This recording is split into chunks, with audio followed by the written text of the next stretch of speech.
First బీజేపీలో ఉండే.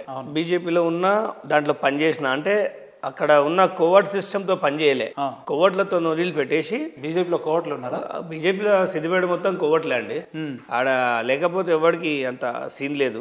హరీష్ రావు ముందట నిలబడేంత సీన్ ఎవరికి లేదు. ఆడ మనం పోవడం, అక్కడ పనిచేయడం, కార్యకర్తలతో ఉండడం, హరీష్ రావుని ఇబ్బంది పెడితే బీజేపీ వాళ్ళకి బాధ అనిపించడం, నాకు టికెట్ రాకుండా కొంతమంది అగ్రనేతలు ఎవరైతే నేను ఎక్కువ నమ్మినో వాళ్ళే నా కొంప ముంచేరు, నాకు ఇయ్యొద్దు అని. ఇప్పుడు వాళ్ళ దగ్గర మనుషులు కూడా నా వాళ్ళు ఉంటారు కొంతమంది. పెట్టుకున్నారు, అట్లా ఉన్నారు. పెట్టుకోవడం అవసరం లేదు. మనకు మంచితనం ఉంటే ఎవడైనా మనకు మంచిగా పనిచేస్తాడు. అన్న నీ పేరు పైకి పంపించలేదు అని వాళ్ళే ఫోన్ చేసి చెప్పడం, నెక్స్ట్ సీట్ రావట్లేదని కన్ఫర్మ్ చేసినప్పటికీ ఉన్నారు. నేను నమ్మిన వాళ్ళు, వాళ్ళ పేర్లు అవసరం లేదు. తర్వాత నాకు టికెట్ ఇవ్వకపోతే నేను ఖాళీగా కూర్చున్నా అనుకోండి, పోనీ అక్కడ ఎవరికైనా మంచోనికి బీజేపీ టికెట్ ఇచ్చింది, మనం కొట్లాడదాం అన్నట్టు కాదు. ఓ పూరం పోకోనికి ఇచ్చింది, అటు తెల్లారితే హరీష్ రావుని బిచ్చం పడుకొని బతికేటోడు. అలాంటి వాని కింద పనిచేస్తే ఇక నేను కూడా మా సిద్దిపేటలకు మోసం చేసినట్టు అవుతుందని ఇండిపెండెంట్గా నిలబడదామని చూసిన. ఇప్పుడు నిలబడలేదు అనుకోండి, ఆయనకు లొంగిపోయి డబ్బులు తీసుకున్నాడని పుకార్లు చెప్తారు. అదొక ప్రచారం. ఏమైనా కానీ నిలబడదాం అనుకునే క్రమంలో నాకు మంచి ఎప్పుడు సాధించే వ్యక్తి ఒక ఆయన ఉన్నాడు, ఆర్ఎస్ ప్రవీణ్ సార్. ఇమ్మీడియట్గా ఫోన్ చేసి, మోసపోయిన కాడికి చాలు, ఇంకనైనా నువ్వు ఆలోచన తెచ్చుకో, నేను టికెట్ ఇస్తా, ఆడ నిల్చో, నీకు చాతనైంది కొట్లాడు, నీకు నచ్చినంత ఫ్రీడమ్ ఇస్తా అని నన్ను నమ్మిండు. నాకు టికెట్ ఇచ్చాడు. టికెట్ ఇస్తే చాలా కష్టపడ్డా. అంత కొడితే 10 రోజుల ప్రచారమే. 10 రోజుల ప్రచారంలో చాలా తక్కువ ఉండే. 16,610 ఓట్లు, ఒక్క పైసా వంచకుండా. భగవంతుడు సాక్షి చెప్తున్నా, నేను రమణ మహర్షి శిష్యుని. ఆయన సాక్షిగా చెప్తున్నా, మందు కానీ ఓటుకు రూపాయి కానీ ఇవ్వకుండా ఆ ఓట్లు తెచ్చుకున్నా. 16,610. మై 70,000 ఓట్లు రావాలి. యాక్చువల్గా మాకు రావాలి. అక్కడున్న కలెక్టర్ని, ఆర్డీఓ, ఎంఆర్ఓ, ఈ ముగ్గురు వీళ్ళంతా కలిసి హరీష్ రావు నేతృత్వంలో 18 ఏళ్ళు 20 ఏళ్ళ రాజకీయం. ఈవీఎంలు మేనేజ్మెంట్ అనేది చాలా చిన్న విషయం అండి. ఎందుకంటే అంతటా జరగవు, కానీ కొన్ని ప్లేసెస్లో సాధ్యం అవుతుంది. అది ఎట్లా సాధ్యం అవుతుంది అంటే, మిషన్ మేనేజ్ చేయకున్నా పోల్ మేనేజ్మెంట్ 38 బూతులలో రిగ్గింగ్ చేసిండు. మొన్ననే ఎలక్షన్ పిటిషన్ కూడా వేసిన. మరి ఎలక్షన్ పిటిషన్ బీజేపీకి రిగ్గింగ్ చేసిండు ఖచ్చితంగా. అట్లా అనుకుంటే రాష్ట్రంలో వాళ్ళే అధికారంలోకి ఉండాలి. అంతటా సాధ్యం కాదండి, అంతటా సాధ్యం కాదు. నేను ఏం చెప్తున్నా, అవును, హరీష్ రావు గారు సిద్దిపేటలో సాధ్యమైనప్పుడు మిగతా నియోజకవర్గాలు ఎందుకు కాదు? కొన్ని ప్లేస్లో ఇప్పుడు యునానిమస్ అని కొన్ని ఉంటాయి. ఇప్పుడు ఒకే పర్సన్ ఊరికే గెలుచుకుంటూ వచ్చిండు అనుకోండి, అక్కడ ప్రజలు ఒక చాతగాని వ్యవస్థలో ఉంటారు, అధికారులు కూడా ఏం చేయలేరు. ఒక రౌడీయిజం ఉంటుంది సిద్దిపేటలో. హరీష్ అంటే ఒక రౌడీ, వీధి గుండా నయం. మీరు మాజీ మంత్రిని విమర్శిస్తున్నారు. మాజీ ఎవరికి మంత్రి, ఎవరికి మాజీ కంత్రి, అయినా మంత్రి కాదు. ఒక లోకల్ గుండగాని కంటే బేకారుగాడు. ఆయనతో వచ్చేది లేదు, పోయేది లేదు. మగోని రాజకీయం చేత కాదు ఆయనకి. నేను 36-37 అట్లా మాట్లాడకండి అన్న మిమ్మల్ని. ఎందుకంటే ఒక మంత్రి గారిని పట్టుకొని ఇట్లా ఎవరికండి మంత్రి? ఇంకెక్కడ ప్రభుత్వం పోయింది ఎప్పుడో. మాజీ మంత్రే కదా ఆయన. ఏడా మాజీ గౌరవప్రదమైన స్థానంలో ఉన్నారు. గౌరవప్రదం అంటే పదవులు, గౌరవాలు నీయే చేష్టలు. మా ఊర్లో పోతే చెప్పులతో కొడతారు. రైతుల భూములు మొత్తం లాక్కున్నారు. సిద్దిపేట అర్బన్ డెవలప్మెంట్ అథారిటీ కింద కొన్ని 100 ఎకరాలు కొల్లగొట్టిర్రు. ఇప్పుడు ఆ ఏషం బయటికి తీస్తున్నా. ఇంకా 4 రోజులు ఆగురు, ఈయన జైలు పోతాడు. మాజీ మంత్రి అయితే ఏంది? హరీష్ రావు గారిని జైలు పంపిస్తారా మీరు? నేను పంపాల్సిన అవసరం లేదు, ఆయన చేసే దుర్మార్గాలు చాలు. ఆయన దుర్మార్గాలు చేసి ఉంటే ఎందుకు గెలుస్తాడని? పానికి వాడే అడ్డు అదుపు లేదండి. ఒక్కడే పైసా కవరంతో చేస్తుండు. అడ్డవడం వస్తే చిల్లర వేస్తుండు, లొంగ తీసుకుంటుండు. మరి నన్ను ఎందుకు లొంగ తీసుకోలేకపోయాడు మొన్న? మరి నేను నిలబడ్డా కదా, బీఎస్పీ నుంచి నిలబడ్డా కదా. 16,000 ఓట్లన్నీ వచ్చినాయి కదా నాకు. అంటే నేను 16,000 మందికి ప్రతినిధినా కాదా? అవును. మరి నాకు ప్రశ్నించే హక్కు లేదా? గెలిపేముందండి, గెలిపోవటంలో వెరీ కామన్. దోపిడీ చేసి కూడా గెలవచ్చు, గొప్ప కాదు అది. 18 ఏళ్ళ రాజకీయంలో గెలిచినా గెలవకున్నా ఆయన రిగ్గింగ్ చేసి అయినా గెలుస్తాడు. ఇది నెక్స్ట్ టైం గెలవమనండి 2028లో. పోనీ ఒక ఛాలెంజ్ చేస్తున్నా, ఎంపీ ఎలక్షన్స్లో ఆడ బీఆర్ఎస్ మీద గెలవమను, నేను ఛాలెంజ్ చేస్తాను. అంత ఛాలెంజ్ ఎట్లా చెప్తారు మీరు? నేను చెప్తున్నా కదా, ఆయనకు చాతనైతే ఎంపీ సీట్ గెలిపించుకోమను మెదక్లో. ఆడ కేసీఆర్ నిలబడ్డ గెలిచే పరిస్థితి లేదు. ఖచ్చితంగా కాంగ్రెస్ వస్తుంది. అసలు చక్రధర్ గౌడ్ గారు రాజకీయాల్లోకి ఎందుకు వచ్చారు? హరీష్ రావు గారిని బొందబెట్టడానికేనా? ఎందుకు ప్రతిసారి వ్యక్తిగత విమర్శలు ఎక్కువ చేస్తుంటారు? వ్యక్తిగతంగా ప్రవర్తిస్తే ఎవరినైనా వ్యక్తిగతంగానే ఎదుర్కొంటాం. ఓకేనా? ఇప్పుడు రాజకీయంగా రావాలి, నేను ఎట్లా వచ్చినా నేను ఏదో సర్వీస్ బేస్డ్గా వచ్చిన నా పని నేను చేసుకుంటున్నా. ఫ్లెక్స్ మీద అయిన ఫోటో లేదని ఏదో గందరగోళం చేసిర్రు. తర్వాత పర్యవసానాలు కాస్త రాజకీయానికి దారి తీసినాయి. ప్రతి దాంట్లో పెత్తనం ఉంటుంది. ఆయన పెత్తనమే డిఫరెంట్గా ఉంటుంది. అది కింది వ్యవస్థని కొనడం, పై వ్యవస్థని దుర్వినియోగం చేసుకోవడం. ఈయన చేతిలో మా మీద అడ్డమైన కేసులు పెట్టించిండు. ఇప్పుడు నా ఆఫీస్ మీద దాడి జరిగిందండి. ఇప్పుడు మీ ఆఫీస్లో ఏమైనా ఫ్రాడ్ జరిగితే ఒక నోటీస్ ఇవ్వాలి, మీ ఆడిటర్ని తీసుకొని స్టేషన్కి రాని సమ్మన్లు ఇవ్వాలి. 100 మంది పోలీసులు వచ్చి తలుపులు వెలగొట్టడానికి అందరిని ఇట్లా పట్టుకపోతురా నేను అడుగుతున్నా. సరే నా ఆఫీస్లో జరిగింది అన్నావు కదా, చట్ట ప్రకారం నిరూపించాలి, నన్ను తీసుకుపోవాలి, విచారణ చేయాలి. దానికి ఒక ప్రొసీజర్ ఉంటుంది. ఆ టాస్క్ ఫోర్స్లో వాడు ఒకడు ఉండే వేస్ట్ గాడు, డీసీపీ గాడు, వాడు రాధాకృష్ణరావు గాడు, ముసలి కుక్క. పోలీసులను పట్టుకొని వాడు పోలీసు ఎందుకు అవుతాడండి? పోలీసు గట్ల ఉండడు. పోలీసులు వేరేలాగా ఉంటారు. మంచి పోలీసులను పక్కన పెట్టి ఇట్లాంటి నీతిమాలని ఎదవలను తీసుకొచ్చి మాలాంటి వాళ్ళ మీద, ప్రజల కోసం పనిచేసేటోళ్ళ మీద దాడికి చేసిండు. ఈ రావులందరూ ఒక్కటై వ్యవస్థను సర్వనాశనం చేశారు. చాలా ఇబ్బంది పెట్టారు మమ్మల్ని. అయితే కోలుకొని దెబ్బతీసాడు. హరీష్ రావు నిజంగానే వ్యక్తిగతంగా కాకపోయి ఉంటే నేను కూడా అంత పట్టించుకోకపోదు. మమ్మల్ని సెల్ఫ్ టార్గెట్ చేసి మా అణువు ప్రతి దగ్గర నిఘా పెట్టి మమ్మల్ని ఇబ్బంది పెట్టిండు. అందుకే ఆయనను కూడా పర్సనల్గా ఎదుర్కొంటలేను నేను. ఇంకా కాదంటే ఎందుకన్నా మీరు రాజకీయాలకు ఎందుకు వచ్చారు? అసలు సంఘ సంస్కర్తగా మీరు మీ పనులు చేసుకుంటూ సేవలు చేసుకుంటూ పోతున్నారు. రాజకీయాల్లో రావాలని ఈ ఉద్యమ పార్టీలకు వండొచ్చు కదా. మరి రాజకీయ పార్టీ ఎందుకైంది అంటున్నా. దళితుని సీఎం చేస్తా అన్నకి మరి ముఖ్యమంత్రి కావాల్సినంత అవసరం ఏమొచ్చింది? బిడ్డ ఓడిపోతే కూడా నిద్ర పట్టలే, ఎమ్మెల్సీ చేసినావు, ఏమొచ్చింది? మీకు కూడా కోరికలు ఉన్నాయి? కోరికలు జనం ఖచ్చితంగా ఎందుకు కావద్దు? దేశ భవిష్యత్తు యువకుల చేతుల్లో ఉందన్నప్పుడు, రాజకీయాల్లోకి యువతరం రావాలన్నప్పుడు నేను వస్తే ఎవరికి నొప్పి? ఎందుకు రావద్దు? వస్తే తప్పేంది? అంటే చాలామంది అంటారు ఇప్పుడు కూడా, అన్న నువ్వు రాజకీయాల్లోకి వచ్చి తప్పు చేసావంటే అని ఏమనాలో అర్థం కాదు. ఇంట్లో వండమంటారా? అంటే సేవ చేసుకుంటూ పోతే రాజకీయాల ప్రక్షాళన ఓడి చేస్తాడు. ఓకే, ఎవడో ఒకడు ముందుకు రావాలి. ఇవాళ కాకపోతే రేపైనా మీరే రావాలనే ఉంది. మీ లెక్క 10 మంది నేను వస్తే తప్పేంది అని అడుగుతున్నా. నేను వస్తే తప్పేంది? ఎవడికి మింగుడు పడతలేదు నేను వస్తే. అంటే అమ్ముడు పోవడమా? అంటే నువ్వెంత అంటే నువ్వు అమితు మీ మాట్లాడినందుక ఇంత జైల్లోకి ఈ రోజు అంటే ఇట్లా మాట్లాడుతారు. కానీ చక్రధర్ గౌడ్ గారు ఏదో ఒక సున్నాకు పడిపోతారు కదా రాబోయే రోజుల్లో. పైసలు అవసరం లేదు, పైసలు వద్దు. పైసల మీద షోకే ఉంటే పైసల మీద షోక్ లేదా? లేదు లేదు లేదు. ఎన్ని వేల కోట్లు ఉంటాయన్న మీద? పైసలు వేల కోట్లు అవసరమే లేదు. నాకు పైసా అంటే ఇష్టం లేదు. నా అవసరానికి సంబంధించిన ఇల్లు ఉంది, ఓకే, నాకు తిరగడానికి కారు ఉంది, నాకు కావాల్సిన నా మేనేజ్మెంట్కి డబ్బు ఉంది, సేవ చేయడానికి నాకు స్తోమత ఉంది. ఎక్కువ పైసలు ఉంటే ఇంకెక్కువ సేవ ఎక్కువ చేస్తా. నాకు 100 కోట్లు ఉంటే 50 పంచుకుంటా, 1000 ఉంటే 500 పంచుకుంటా. అది ఎవరిది? ఇప్పుడు నన్ను బొందలో పెట్టేలోపు నాకంటూ డ్రీమ్ ఉంది. అరే బతకాలి అని రేపు నా పిల్లలకు చెప్పుకుంటారు అలా నాయన గట్లుండే అని. అరే ఒక్కొక్కరికి ఒక్క పైసలు ఎంత ఎక్కువ ఉంటే అంత దాబెట్టుకోవాలని ఉంటుంది. మీరు పనిచేస్తా లేదండి, అట్లా అందరికి ఉండదు. సమాజంలో మంచి చేసే వాళ్ళు చాలామంది ఉన్నారు. కాబట్టి ఈ రాజకీయాలకు భయపడి చాలామంది బయటికి రాకుండా ఉన్నారు. నేను కూడా బయటికి రాలేదు, లాక్కొచ్చేది నాను. అంటే ఒక్కొక్కడి పతనం ఒక్కొక్కటి చేతిలో ఉంటుందంట. బ్రదర్, మీరు రాజకీయాల్లో వచ్చినప్పటి నుండి స్టిల్ ఈ రోజు వరకు నేను మిమ్మల్ని ఎన్నో సంవత్సరాల నుంచి అబ్జర్వ్ చేస్తున్నా. రాజకీయాలు కేవలం హరీష్ రావు గారిని టార్గెట్ చేసి మాత్రం మీరు వచ్చినట్టుగా అనిపిస్తుంది తప్ప మీ రాజకీయాల్లో మీ కార్యాచరణలు అంటూ ఎక్కడ కూడా మీరు మాట్లాడిన సందర్భాలు అయితే మేము చూడలేదు. కార్యాచరణ అంటే దానికి అర్థం అంటే రాజకీయాల్లోకి ఎందుకు వచ్చారు, ఏం చేయడానికి వచ్చారని చాలా తక్కువ మాట్లాడతారు మీరు. హరీష్ రావు గారు ఎక్కువ మాట్లాడారు. ఎగ్జాక్ట్లీ, పర్ఫెక్ట్ మాట్లాడారు. నేను రాజకీయాలు చేస్తలేనని మీకు అర్థమైంది. రాజకీయాలు చేస్తలేను, నేను అన్యాయాన్ని ఎదుర్కొంటున్నా. అన్యాయాన్ని ఎదుర్కొనే క్రమంలో ఈ రాజకీయంలో అనుకోకుండా పడ్డా. ఆ రాక్షసుడు ఇప్పుడు నరకాసుర వధ జరగాలి. మరి ఊరి మీద అందరిని ఒకటే అమ్మవారు చంపుకుంటూ వస్తుందా? ఒక్కొక్కరికి ఒక్కొక్క అవతారం ఉంటుంది. ఈయన అవతారానికి నన్నే పంపిండేమో దేవుడు, అట్లా అనుకునే పని చేస్తున్నా. ఆయన టార్గెట్ చేస్తున్నా అంటే అడ్డగోలు అన్యాయాలు చేస్తుండు. మరి ఆయనకి ఎక్కడికి సరే ఒక్కటి అడుగుతా అండి, మీకు దమ్ముందా? ఆయన దగ్గర పోయి మైక్ పెట్టి ఆయన వ్యాపారాలు అడిగే దమ్ము వరకు రేపే పోతా, అడగండి. రేపు పొద్దున్న అబ్సల్యూట్లీ వాస్తవంగా ఆయన చేసిన అవినీతి అక్రమాలు బయటకు వచ్చి ఉంటే రేపే వెళ్తాం. మేము వెళ్ళడానికి మేము వెనకాడ. వ్యాపారాలు ఏం చేస్తాడు అడగండి. వ్యాపారాలు ఏం చేస్తాడు? అది తన వ్యక్తిగత జీవితం కావాలి. మరి నా వ్యక్తిగత జీవితంలో ఆయన ఎందుకు ఏలు పెట్టాడు? వ్యక్తిగతం ఏముంటుంది? పొలిటికల్ లీడర్ వ్యక్తిగతం ఉంటుందా? ఉండదు. పబ్లిక్ ఫిగర్ అంటే everything should be in public. ఏం వ్యాపారం చేస్తావు? నీ కొడుకు ఫారిన్ వేయండు, ఎక్కడి డబ్బులు ఎవడు చదివిస్తుండు, బిల్లులు ఎవడు కడుతుండు, ఎన్నికల అఫిడవిట్లో చూపించినావా? కొడుకు పేరు లేదు, నీ కొడుకు మీద ఉన్న ఆస్తులు లేవు, అతను డిపెండెంటే, అతనికి సంబంధించిన ఏ డీటెయిల్స్ లేవు. నీ పేరు మీద 39 కేసులు ఉన్నాయి 2018లో. ఇప్పుడు 3 చూపించినావు, 36 కేసులు ఏమైనాయి?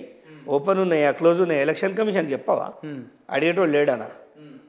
ఒకడు వస్తాడు కదా ఏదో ఒక రోజు. ఒకడు మీరేనా? ఖచ్చితంగా. నాలాంటి వాళ్ళు 100 మంది ఉన్నారు. ఆ 100 మంది వాయిస్ చక్కెర ధరిపిస్తుండ అంతే. ఇవాళ మీరు అడిగే ప్రశ్నలు మీ కావు, యావత్ కామెంట్స్లో చూస్తారు, సమాజంలో వింటారు. కానీ ఉపేందర్ అడుగుతున్నా నేను ఎట్లంట? లేదు, అబ్సల్యూట్లీ నేను కూడా ఒక రిప్రజెంటేటివ్. ఎవరికైనా నేను పబ్లిక్ యొక్క నాడిని తీసుకొని మాట్లాడతా. కానీ దూషణ చేసేవాడు ఏం చేస్తాడంటే వ్యక్తిగత దూషణ చేస్తాడు. ఇప్పుడు మీ కామెంట్లలో పెడతాడు, ఆ బానిస కుక్కలు పెడతాయి, నీకు అంత లేదురా, నీకు ఇంట్లో పుక్యానికి ఇంటర్నెట్ వాడుకునేటోడు మాట్లాడతాడు. నేను అట్లా కాదండి. అంటే మీకు మంచి కామెంట్లు పెడితే మంచోళ్ళు, లేదంటే బానిస వాటెవర్. ఖచ్చితంగా ఇప్పుడు 7 లక్షల కోట్లు అప్పు చేసి దిక్కుమందులను చేసాడు వాళ్ళు. ఇప్పుడు కాంగ్రెస్ గవర్నమెంట్ ఎత్తి పట్టుకుంటుంది, 10 పైసలు లేవు సంక్షేమానికి. కానీ రేవంత్ రెడ్డి ప్రపంచమంతా తిరిగి అమౌంట్ అనేది ఏది రాష్ట్రానికి ప్రయోజనాలు చేయడానికి కష్టపడి 7 లక్షల కోట్ల అప్పానే బదులు జరిగిన అభివృద్ధి గురించి కూడా మీరు మాట్లాడితే బాగుంటుందేమో. అభివృద్ధి అంటే మేము కట్టిన ట్యాక్స్లు ఏడిపోయినాయి. ఓకే, నువ్వు తెచ్చిన అప్పులు వాయే, మేము కట్టిన ట్యాక్సులు వాయే. నువ్వు ఈ నోటిఫికేషన్లు అని చెప్పి కొన్ని వేల కోట్లు దండుకున్నావు, ఆ డబ్బులు ఏమైనాయి? ఈ మద్యం మీద వచ్చిన డబ్బులు ఏమైనాయి? టెండర్లు ఏమైనాయి? అసలు రాష్ట్రానికి ఇన్కమే రాలేదా? ఇన్కమ్ తోటి చేయలేమా మనం? ఏమైనా డబ్బులు ఎవరన్నా ప్రశ్నిస్తుండా? ఈయనకు రేంజ్ రోవర్ కార్లు, ప్రగతి భవన్లు, దుబాయ్లో ఇల్లు, ఇవన్నీ ఎడికెళ్ళి వచ్చినాయి. మీకు లేవా? బెంగళూరులో, చెన్నైలో, తమిళనాడులో తీసుకురా అంటారు కదా చాలా మంది. అంటారు అంతే. అవి ఉండుంటే, నిజంగా ఉండుంటే కూడా అట్లే అంటున్నారు. వినండి, ఇప్పుడు తీస్తారు కాంగ్రెస్ గవర్నమెంట్ వాళ్ళ జాతకాలు తీస్తుంది. ఎందుకంటే అంత కూడా నెలనే కదా అయింది. అవును, ఇప్పుడు ఎంపీ ఎలక్షన్స్ తర్వాత వీళ్ళ తోలు తీస్తుంది. ఫస్ట్ నా ఏమన్నా ఉంటే పట్టుకరమ్మని అడిగిన, తొవ్విండు ఏం లేవు. 4 అబద్ధం దొంగల్ని తీసుకొచ్చి కేసు పెట్టాడు. అంతేగాని నా దగ్గర అక్రమాస్తులు ఉంటుంటే ఈ పాటికి నన్ను బతకనియపోదు, నేను జైలుకి వెళ్ళి బయటికి రాకపోదు. చక్రధర్ గౌడ్ గారి దగ్గర ఆస్తులు లేవా? ఎక్కడ అన్న మీ గురించి ఒక విజువల్ నేను ఒకటి చూసిన, వినిపిస్తా మీకు, దాని మీద మీ రెస్పాండ్ ఒకసారి ఇప్పియండి. రైతులకు పైసలు పంచుతుండు కదా అని మనం కొంత, ఎవరైతే రైతులకు లాభం చేస్తున్నాడు కదా అని కొంత మనం ఎక్స్పోజ్ చేసే ప్రయత్నం చేస్తే మనకు కర్ణాటక బెంగళూరు నుంచి కూడా చాలా మంది బాధితులు వచ్చి మనకు ఆధారాలు కూడా చెల్లారు. వీడు దొంగ, మా దగ్గర పైసలు ముంచేసి వచ్చిండు, మాకు ఉద్యోగాలు ఇస్తా అని చెప్పేసి ఈయన భార్య పేరిట ఇన్ని డబ్బులు డిపాజిట్ చేసుకున్నాడని అకౌంట్ నెంబర్లతో సహా మనకి ఇచ్చారు. అలాంటి ఈయన చరిత్ర ఒక్కొక్కటి బయటకు వస్తున్నది. ఆగండి, సరే కామెంట్లు చూపించండి. ఇంత ధైర్యం ఉన్న వాళ్ళు ఆ వాయిస్ వినిపించారు కదా, ఆ తొలి వెలుగు దొంగ ఛానల్, మా రఘుని మెడబట్టి దూకిన ఛానల్, అట్లా TV9 ఒక పెయిడ్ ఛానల్ లెక్క తయారు చేసింది రవిప్రకాష్. ఇవాళ యూట్యూబ్ ఛానల్కి వచ్చి ఆ వ్యవస్థను సర్వనాశనం చేసి సామాన్యునికి న్యాయం లేకుండా చేస్తున్న దుర్మార్గపు ఛానల్ అది. ఏనండి, అలిగేషన్ ఏమున్నది? అలిగేషన్ అయిపోతుందా? మిమ్మల్ని దొంగ అంట, దానికి అంటే సోర్స్ ఉండద్దా? ఆ కామెంట్లు చదవండి. 100 ఉంటే 99 కాదు, 100కు 100 ఏమని చెప్పి నేను జైల్లో ఉండగా వచ్చిందట ఆ వీడియో. ఒకసారి కామెంట్లు చదవండి కదా. ఓకే, సిగ్గుపడి ఊరేసుక చచ్చిపోవాలి చదివినోడు. నా భార్య పేరు మీద ఆస్తులు అంటారు కదా, ఆడు మొగుడైతే ఇమ్మనండి. ఇంత ఛాలెంజ్ ఖచ్చితంగా. ఒక్క ఫ్లాట్, ఒక 2 బెడ్రూమ్ కానీ, సింగిల్ బెడ్రూమ్ కానీ ఆమె పేరు మీద ఉంటే నేను రాసిస్తా. మీ ఛానల్ ఉండేది చెప్తున్నా, మీ ఛానల్ ఉండేది. సరే అన్న, మీరు ఏం చేయలేదు, మీరు ఒక ఆస్తులు లేవు, ఒక స్థిరాస్తులు లేవు, ఏం లేవు, ఇన్ని వందల కోట్లు, లక్షల రూపాయలు, కోట్ల రూపాయలు ఎట్లా వంచుతారన్న? మీరు ఎక్కడి నుంచి వచ్చి మీరు ఒక్కటి ఆలోచిస్తలేరు. ఎన్ని వందల కోట్లు వంచిన? నేను 10 కోట్ల రూపాయలు వంచిన, 10 కోట్ల రూపాయలు వంచిన. ఎన్నేళ్లలో? ఈ 5 ఏళ్లలో వంచిన. ఈ 5 ఏళ్ళు ఎవరు కనిపించలే. 10 కోట్ల రూపాయలు అంటే ఏదో 10 రూపాయలు అన్నంత ఈజీగా చెప్తారు మీరు. అరే నాకు వచ్చింది, నాకు ఇవాళ 100 రూపాయలు లాభం వస్తే 50 వంచిన. నేను స్టాక్ మార్కెట్ చేసిన, సైబర్ క్రైమ్ వాళ్ళకి తెలియదు, నేను స్టాక్ మార్కెట్ చేసిన, వచ్చిన సొమ్మంతా మంచి చేసుకున్నా. నేను స్పెక్యులేషన్ చేసేవాడిని, ప్రతిరోజు 1,00,000 రూపాయలు వచ్చేది. ఆ 1,00,000 రూపాయలు నా తెలివి, నా టాలెంట్కి వచ్చింది, అది పంచుకున్నా. అందరికి లేని టాలెంట్ మీకెందుకు వచ్చింది? అరే ఎవరి ఇష్టం. అలాంటి వాళ్ళు సంపాదించాలంటే కష్టం అండి. మీ సిగ్నేచర్ స్టూడియోకి ఎందుకు ఇంత ఏమంటారు రేటింగ్ వచ్చింది అని అడిగితే మిగతా ఛానళ్ళు లేవా? మరి ఏం చెప్తారు? మీకే ఉందా టాలెంట్? మంచి కంటెంట్లు పెడతాను. నేను మంచోడిని, మంచి కష్టపడ్డా కాబట్టి వచ్చినాయి. నేను దొంగని అయి ఉంటే ఈ పాటికి నన్ను వదిలిపోదు గవర్నమెంట్. నా దగ్గర ఏం ఆస్తులు దొరకలే ఆయనకి. నా మీద దొరికిన ఆస్తి కేసు ఏం తెలుసా? మీకు రేపు కాపీలు కావాలంటే ఇస్తా. 11,000 రూపాయలు మోసపోయిండట ఓడు. 10 కోట్ల ఆస్తి సీజ్ చేసిండు. 11,000 10 కోట్లేడా? ఒక్క రోజులో బెయిల్ రావాలి ఆ కేసులో, స్టేషన్ బెయిల్. 33 రోజుల లోపల ఉంచారు, అదేం న్యాయం? స్టేషన్ బెయిలే రావాల్సింది 33 రోజులు పోయి. అబ్సల్యూట్లీ. మీకు కేసు ఫైల్ అన్నీ పంపిస్తాయి. నా మీద పెట్టిన కేసులన్నీ ఒక ఫ్రాడ్ కేసులు అని చెప్పేసి ఆర్ఎస్ ప్రవీణ్ గారు కన్ఫర్మ్ చేశాక టికెట్ ఇచ్చాడు. ఇప్పటికి ఎన్ని కేసులు ఫేస్ చేశారు మీరు? ఒక 7 కేసులు పెట్టాడు. అవన్నీ ఉద్దేశపూర్వకంగానా లేదంటే కళ్ళు మూసుకొని? మాకు కేసులలో పోవాలని ఇంట్రెస్ట్ లేదు. అట్లా పోయేది ఉంటే ఇట్లా జనానికి డబ్బులు ఇచ్చే దూలు ఉండదు ఫస్ట్ ఆఫ్ ఆల్. అవును. అండ్ సిద్దిపేట పోయి ఎమ్మెల్యే కావాలనే కోరిక అసలు ఉండదు. తెలిసినోడు ఎవడాడికి కూడండి నిజంగా. అది నిజాయితీగా పోయి లొల్లి పెట్టేటోడు పెడతాడు. కానీ మరి ఇన్ని రోజులు అయినా కానీ ఆయనకి ఎందుకు సరెండర్ కాలేదు అది కూడా చెప్పండి. మీ గురించి ఒక 100 మందిలో ఒక 60 మంది ఏమో సాయం చేసే గుణం ఉంటుంది చక్రధర్ గౌడ్ గారికి అని మాట్లాడతారు. మిగతా 40 మంది ఏమో ఆయన పెద్ద దొంగ, వేరే వేరే రాష్ట్రాలలో కోట్లు దొనుకొచ్చి ఇక్కడ 10,000 5,000 ఇచ్చి సోషల్ మీడియాలో పెట్టుకుంటాడు. 10,000 5,000 అనేటోడు వాడు పేటిఎం బ్యాచ్ కూడా 5,000 10,000 తీసుకొని వరుతుంటాడు. నేను ఎవరికి 5,000 10,000 ఇయ్యా. నేను ఎలక్షన్లలో గెలవాలంటే కూడా వేరే రకంగా గెలిచే తెలివితేటలు నాకు ఉన్నాయి. ఆ నియోజకవర్గమే వద్దు, మరి గెలవకపోయారు, అవసరం లేదు. నేను కొట్లాడినా, గెలిపోవటంలో కాదు నాకు కావాల్సింది. ఒక నియంత పైన కొట్లాడినా, ఊరు వాయిస్ వినిపించిన, ఇన్ని కొట్టడం పెద్ద విషయం కాదు, తలిగియచ్చు అని చెప్పిన. ఇవాళ నేను రేపు నాతో 10 మంది వస్తారు. బీజేపీలో ఎందుకు జాయిన్ అయ్యారు అన్న మీరు? బీజేపీ కంటే ముందు అసలు మీలాంటి వ్యక్తి నేను పాలిటిక్స్లో రావాలి అండ్ దట్టు ఫస్ట్ మొదటగా బీజేపీలోకి వెళ్ళాలని ఎందుకు అనిపించింది? బీజేపీ అయితే ఏమవుతుంది, ప్రతి పార్టీలో మంచి ఉంది చెడు ఉంది. ఇప్పుడు బీజేపీలో ప్లస్ ఉంది మైనస్ ఉంది. ప్లస్ ఏంటంటే ఛాలెంజ్ చేస్తే తీసుకొని వర్కౌట్ చేస్తుంది. మైనస్ ఏంటంటే కవిత లాంటి వాళ్ళని అరెస్ట్ చేయకపోవడం పెద్ద మైనస్. అది ఎవరిని అడిగినా చెప్తారు. రెండోది కాంగ్రెస్కి ప్లస్ ఉంది మైనస్ ఉంది. అర్థమైందా? ప్రతి పార్టీలో ప్లస్ ఉంటుంది మైనస్ ఉంటుంది. మనం ఆ పార్టీలో ఎలాంటి పాత్ర. కాంగ్రెస్లోకి ఎందుకు వచ్చిర్రంటే కాంగ్రెస్ పార్టీ రాష్ట్రంలో అధికారంలోకి ఉంది కాబట్టి మీ స్థిరాస్తులు కాపాడుకోవాలి కాబట్టి ఈ పార్టీని జోకడానికి వచ్చిర్రని చాలా మంది. ఆ పనే చేయాలంటే ఫస్ట్ బీఆర్ఎస్లోకి పెట్టింది మంచిగా. వాళ్ళకంటే మంచిగా వీళ్ళు ఏం చూసుకోవాలి, వాళ్ళతో కొట్లాడారు కాబట్టి కదా ఈ పార్టీకి. లేదు కొట్లాడక ముందైనా ఆ పార్టీలకి పోవాలి, ఆస్తులు పెంచుకోవాలంటే వాళ్ళే మంచోళ్ళు. వీళ్ళు 60 ఏళ్లలో ఏం కరప్షన్ వాళ్ళు 6 ఏళ్లలోనే చేసేసారు. వాళ్ళు చాలా గ్రేట్ బీఆర్ఎస్. మరి పోకపోయారు బీఆర్ఎస్? నేను కరప్టెడ్ కాదు కదా. ఓకే, నేను కరప్టెడ్ కాదు. ఇక కాంగ్రెస్లోకి ఎందుకు వచ్చినావు అని అడిగితే జనానికి మంచి చేయాలన్నప్పుడు 6 గ్యారెంటీలలో నాకు కౌలు రైతు గ్యారెంటీ బాగా నచ్చింది. నాకు చేతనైన కాడికి నా సబ్జెక్ట్ అదే అండి యాక్చువల్. అవును, నేను మీరు ఒప్పుకున్నా ఎవరైనా కొంతమంది ఆన్లైన్లో కొంతమంది ఏమంటారు తెలుసా అండి, నన్ను ఏదో 10 చెక్కులు వాంచినావు, నీకు చేతనైతే వాంచు, 10 అంటే 10 లక్షలు చేతనవుతుందా? అది అందరికీ ఉండదు కదా. గుడికి పోతే బిచ్చగానికి 50 పైసలు ఏనోడు కూడా నా గురించి మాట్లాడుతుంటాడు. బట్ నేను అవన్నీ పట్టించుకున్నాను అనుకోండి, ముందుకు పోలేను. నన్ను చాలామంది విమర్శిస్తారు. ఇంకా బీఆర్ఎస్ వల్ల అయితే ఇంకా అధ్వానం. వీళ్ళు ఏ కేటగిరీలకి వెళ్ళి వచ్చారో తెలియదు కానీ కుటుంబాన్ని మీదకి పోతారు. కుటుంబం ఎప్పుడు కానీ ఫ్యామిలీని ఇన్వాల్వ్ చేయరు. ఇప్పుడు పవన్ కళ్యాణ్ గారి వ్యక్తిగత విషయం గురించి మాట్లాడితే నాకు నచ్చలే. ఎందుకు చెప్పాలా? ఎవడి ప్రైవసీ వాడుకుంటా జీవితంలో, వాటిని డిస్టర్బ్ చేయొద్దు.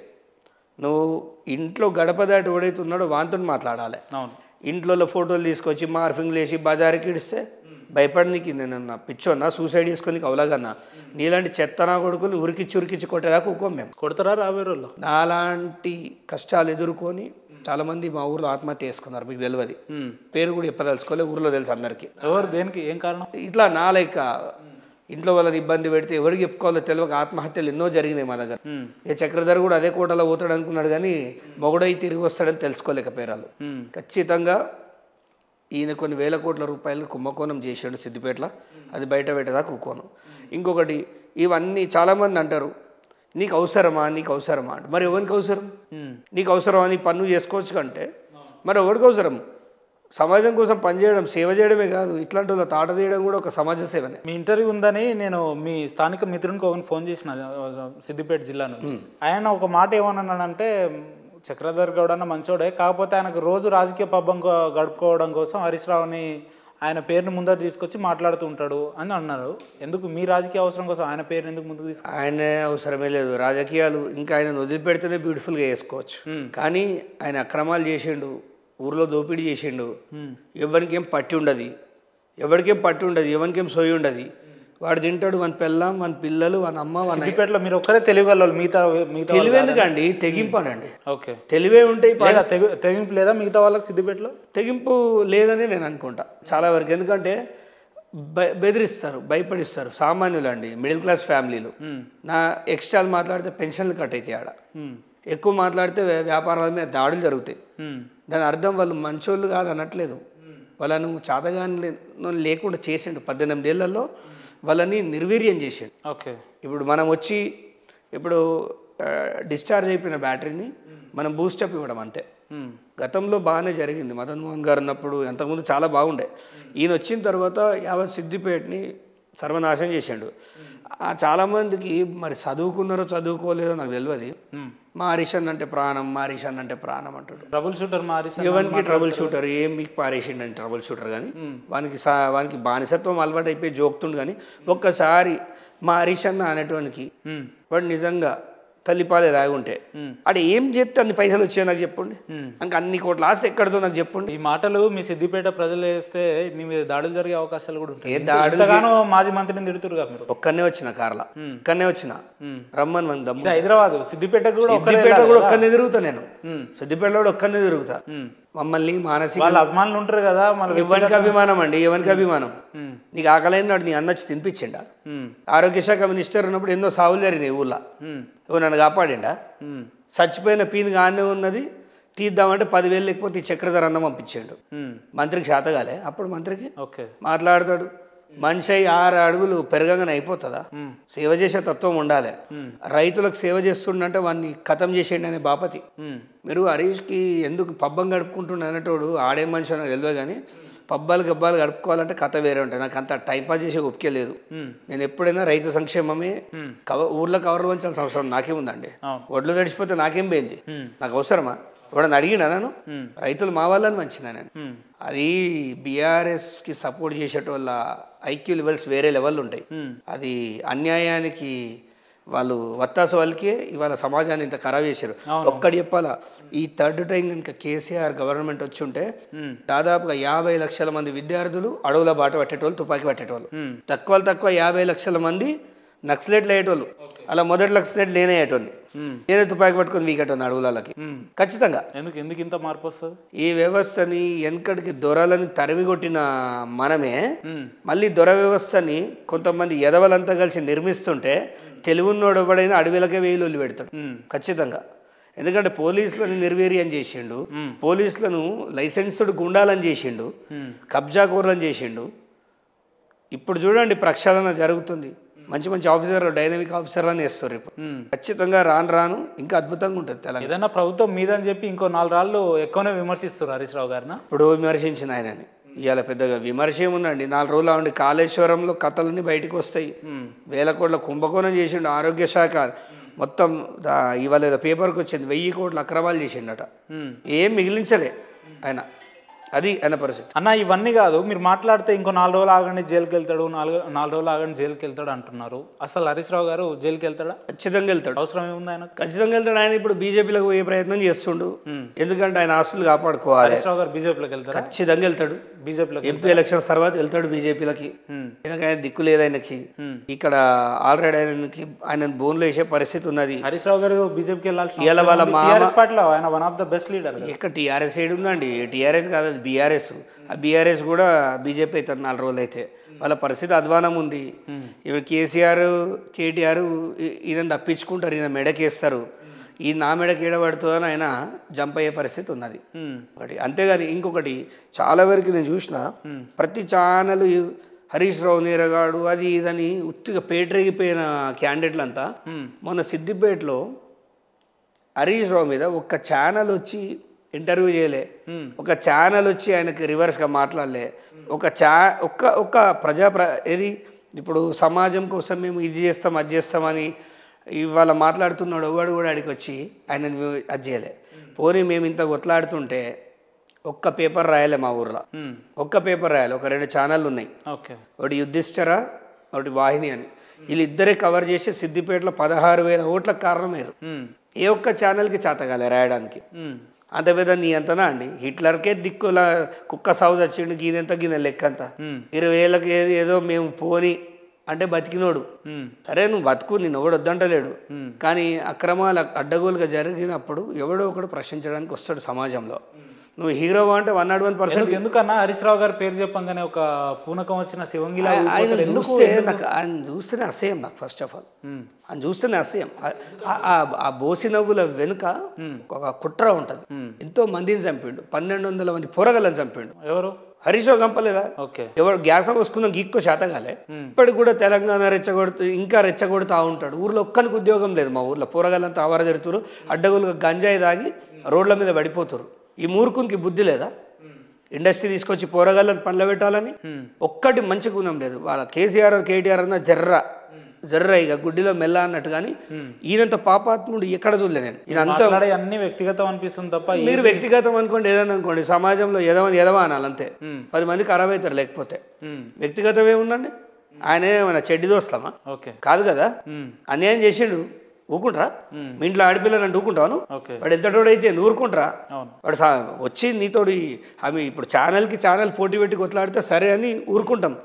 కానీ నువ్వు ఛానల్ పెట్టినావు, సిగ్నేచర్ బాగా నడుతుందని నేను ఇంటికి వచ్చి ఆడపిల్లల్ని కొడుతుకుంటావా? వాడు అదే పని చేసాడు. హరీష్ రావు గారి నవ్వుల వెనుక వేరే కథ ఉందన్నారు కదా. ఖచ్చితంగా మీరు చేసే సాయం వెనుక కూడా మీ స్వార్థం కూడా స్వార్థం ఉంటుంది. తీయండి, సాయం అయితే అందింది కదా. నేను స్వార్థం లేదంటే మీరు ఉన్నదంటారు. ఉన్నదే అనుకోండి, సాయం అందిందా లేదా? వీళ్ళు ఎమ్మెల్యే కాదు, 10 కోట్ల రూపాయలు అయితే ఖర్చు పెట్టినా లేదా? అవి వసూలు చేసుకునే కార్యక్రమం అయితే చేస్తలేం కదా. ఏడన్నా వసూలు చేసినా చూపియండి. అన్నీ చాతగాని మాటలు మాట్లాడతారు చాలామంది పనికిమాలిన వాళ్ళు. ఎక్కడా కూడా నేను 100 రూపాయలు ఏడా వసూలు చేయలే. నాకు అమెరికాకి వెళ్ళి కూడా పైసలు ఇస్తాను స్నేహితులు ఉన్నారు, తీసుకోలే. నాకు చేత నేను అడిగి చేస్తా. నా లెక్క చేసుకోవాలంటే మీరే చేసుకోండి అని చెప్పిన. నాకు ఇచ్చి మీరు చేసుడేంది? మీ డబ్బులతో మీరే చేయండి అని చెప్పిన. సరేనా, మీరు ఇన్ని మంచి కార్యక్రమాలు చేసుకుంటూ పోతుంటే నేను ఇప్పుడు ప్రశ్న అడుగుతా. మీరు అడిగిన తర్వాత వెళ్ళిపోవడాలు కెమెరాల వల్ల అట్లా ఏం లేదు. అట్లా లేవంటేనే అడుగుతాను. అడుగు, నువ్వు ఏదన్నా అడుగు. చక్రధర్ గౌడ్ గారేమో అందరికీ తెలిసి ఆయన ఒక సేవా గుణం కలిగిన వ్యక్తి. కానీ చాలా కొంతమందికి తెలిసింది ఏంటంటే ఆయన అమ్మాయిల బ్రోకర్ అని చెప్పి, లేదంటే స్నేహితుల అమ్మాయిలను ట్రాప్ చేస్తాడని చెప్పి ఇట్లా మనం సోషల్ మీడియాలో కూడా చెప్పు. ఎందుకన్నా నిప్పు లేదే పొగరాదు కదా. మీ మీద ఆరోపణ నిప్పు పెట్టింది వాడే, పొగుతుంది వాడే. కానీ ఇప్పుడు ఏమన్నారు? నేను పనిచేసింది ఓలికి పని చేసిన, భర్త ఎండిపోతే ఆగమైతుంది ఆడోళ్ళ కోసం పనిచేసిన. ఆగమైతున్న ఆడోళ్ళు అందరూ చెప్పుల దండ రెడీ చేసిర్రు ఆల్రెడీ. బయట ఇప్పుడు మీరు చేసిన విమర్శలు చేసిన వాళ్ళందరికీ ఊరో చెప్పుల దండలు పడుతున్నాయి. మా చెల్లెని ఎట్లా చూసుకుంటుందో అట్లా చూసుకోవాలి. ఒక రేప్ కేసు పెట్టారు, తల మొండం లేదు. మరి రేప్ అంటే 376 సెక్షన్. అంటే నా రక్తం తీసుకోవాలి, నా ఎంట్రికలు తీసుకోవాలి, పొటెన్సీ టెస్ట్ చేయాలి. ఎందుకు చేయలే అని అడుగుతున్నా. తీసుకోలే. 10 రోజులలో బయటకు వచ్చిన రేప్ కేసులో బయటకు వస్తాడా? బాగా గర్వంగా చెప్తారు. ఇనండి SC ST కేసు కూడా పెట్టిరు. అలా కోర్టు నమ్మలే, అట్రాసిటీ పెట్టారు. మరి అట్రాసిటీ రేప్ కేసులో 10 రోజులలో వస్తారా? మరి నేను వచ్చిన ఏం సాక్ష్యాలు లేవు.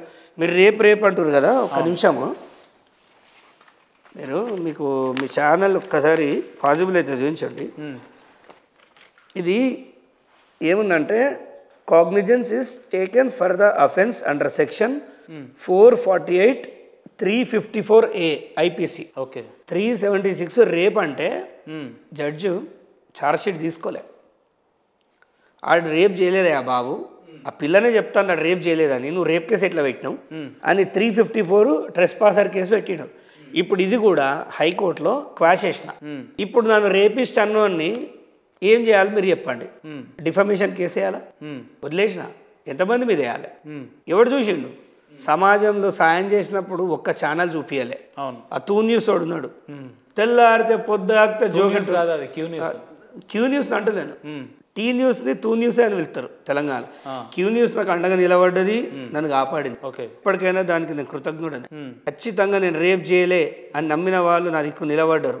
రగన్న నిలబడ్డాడు, కాళోజీ సీనన్న నిలబడ్డాడు, మైపాల్ యాదవ్ నిలబడ్డాడు. వీళ్ళెవరు 10 పైసలు అడగలేను, నేను ఎప్పుడు వాళ్ళకి ఏమి ఇవ్వలే. ఇది ఇప్పుడు జడ్జి ఇచ్చిన నాకు సంబంధమే లేదు. మొన్న కోర్టుకు పోతే నాకు తెలిసింది, అన్న నీ మీద రేప్ కేసు తీసేసిర్రు అన్నాడు. నేను అడిగినా జడ్జిని పోయి నా మీద ఏం లేని దానికి ఇంత హడావుడి, ఇంత అంగులు ఆర్భాటాలు ఎందుకు చేసిర్రు అంటూ. ఇప్పుడు మనం పనిచేస్తుంది చనిపోయిన వాళ్ళ కుటుంబాలు. నారీ శక్తి చాలా గొప్పది. ఎక్కడ ఈ ఆడవాళ్ళది మౌత్ పబ్లిసిటీ తోటి మనం అదైపోతామేమో అని ఆడవాళ్ళకి వేసేసిండు. ఇంకోటి చెప్తా, అప్పట్లాగే 2022లో SI కానిస్టేబుల్ అభ్యర్థులది ప్రాబ్లం అయితే కోర్టు పోవడానికి ఎవ్వడు పైసలు లేకపోతే 3 లక్షలు ఇచ్చిన. నా భార్యతోటి ఇప్పించిన, నేను రాజకీయాలు ఉన్నా ఇవ్వద్దని ఆమెతోటి ఇప్పించిన. నిరుద్యోగులను మోసం చేసేయడానికి కేసు పెట్టాడు. అంటే మేము ఏం చేస్తే దానికి విరుద్ధంగా చేస్తాడు. అడే ఎన్ని కేసులు పెడితే పీకిందే ఉంది, పోయిందే ఉంది మాకు. నేను తప్పు చేసేటోని అయితే అసలు సమాజానికి ఈ వర్షన్లో రాను. ఫస్ట్ పేపర్ వాళ్ళని మేనేజ్ చేసుకుంటూ వస్తా. ఇప్పటికి మా ఊర్లో గర్వంగా చెప్తారు పేపర్ వాళ్ళు, ఆడు రూపాయి ఏడే న్యూస్ రాసినా అంటారు. ఓకే. ఎవ్వరికి వాళ్ళే రాస్తారు వాళ్ళ బుద్ధి ఉంటే. మీ బాధ్యత ఉంటే రాయండి అన్నా, లేకపోతే లేదని చెప్తా. ఇవాళ చక్రధర్ పతివ్రతనా కాదా, మంచోడా చెడ్డోడా నాకు తెలుసుంటే చాలు. నేను మీకోసం నిప్పులా దుంకాల్సిన అవసరం లేదు. నిజం నిలకడ మీద బయటికి వస్తుంది. నేను మంచోనో చెడ్డోనో నాతో స్నేహం చేసిన వాళ్ళకి తెలుసు, నాతో తిరిగిన వాళ్ళకి తెలుసు, నాతో సహాయం అందుకున్న వాళ్ళకి తెలుసు. ఒకనొక సందర్భంలో ఎవరి సాయం లేకుండానే వందల మందికి సాయం చేసిన చక్రధర్ గౌడ్ గారు ఈరోజు ఎందుకు ఏదో ఒక రాజకీయ పార్టీలో ఉంటేనే మనం మనుగడ సాగుతుందనే? ఖచ్చితంగా అండి, తప్పేం లేదండి. ఇప్పుడు కొంతమంది ఆన్లైన్లో అంటారు అన్నా నెక్స్ట్ ఏంది బీఆర్ఎస్ సిపిఐ సిపిఎం ఏ పార్టీలో, ఎందుకే ఏ పార్టీలోకి పోతుంది, ఏ పార్టీలోకి పోతుంది?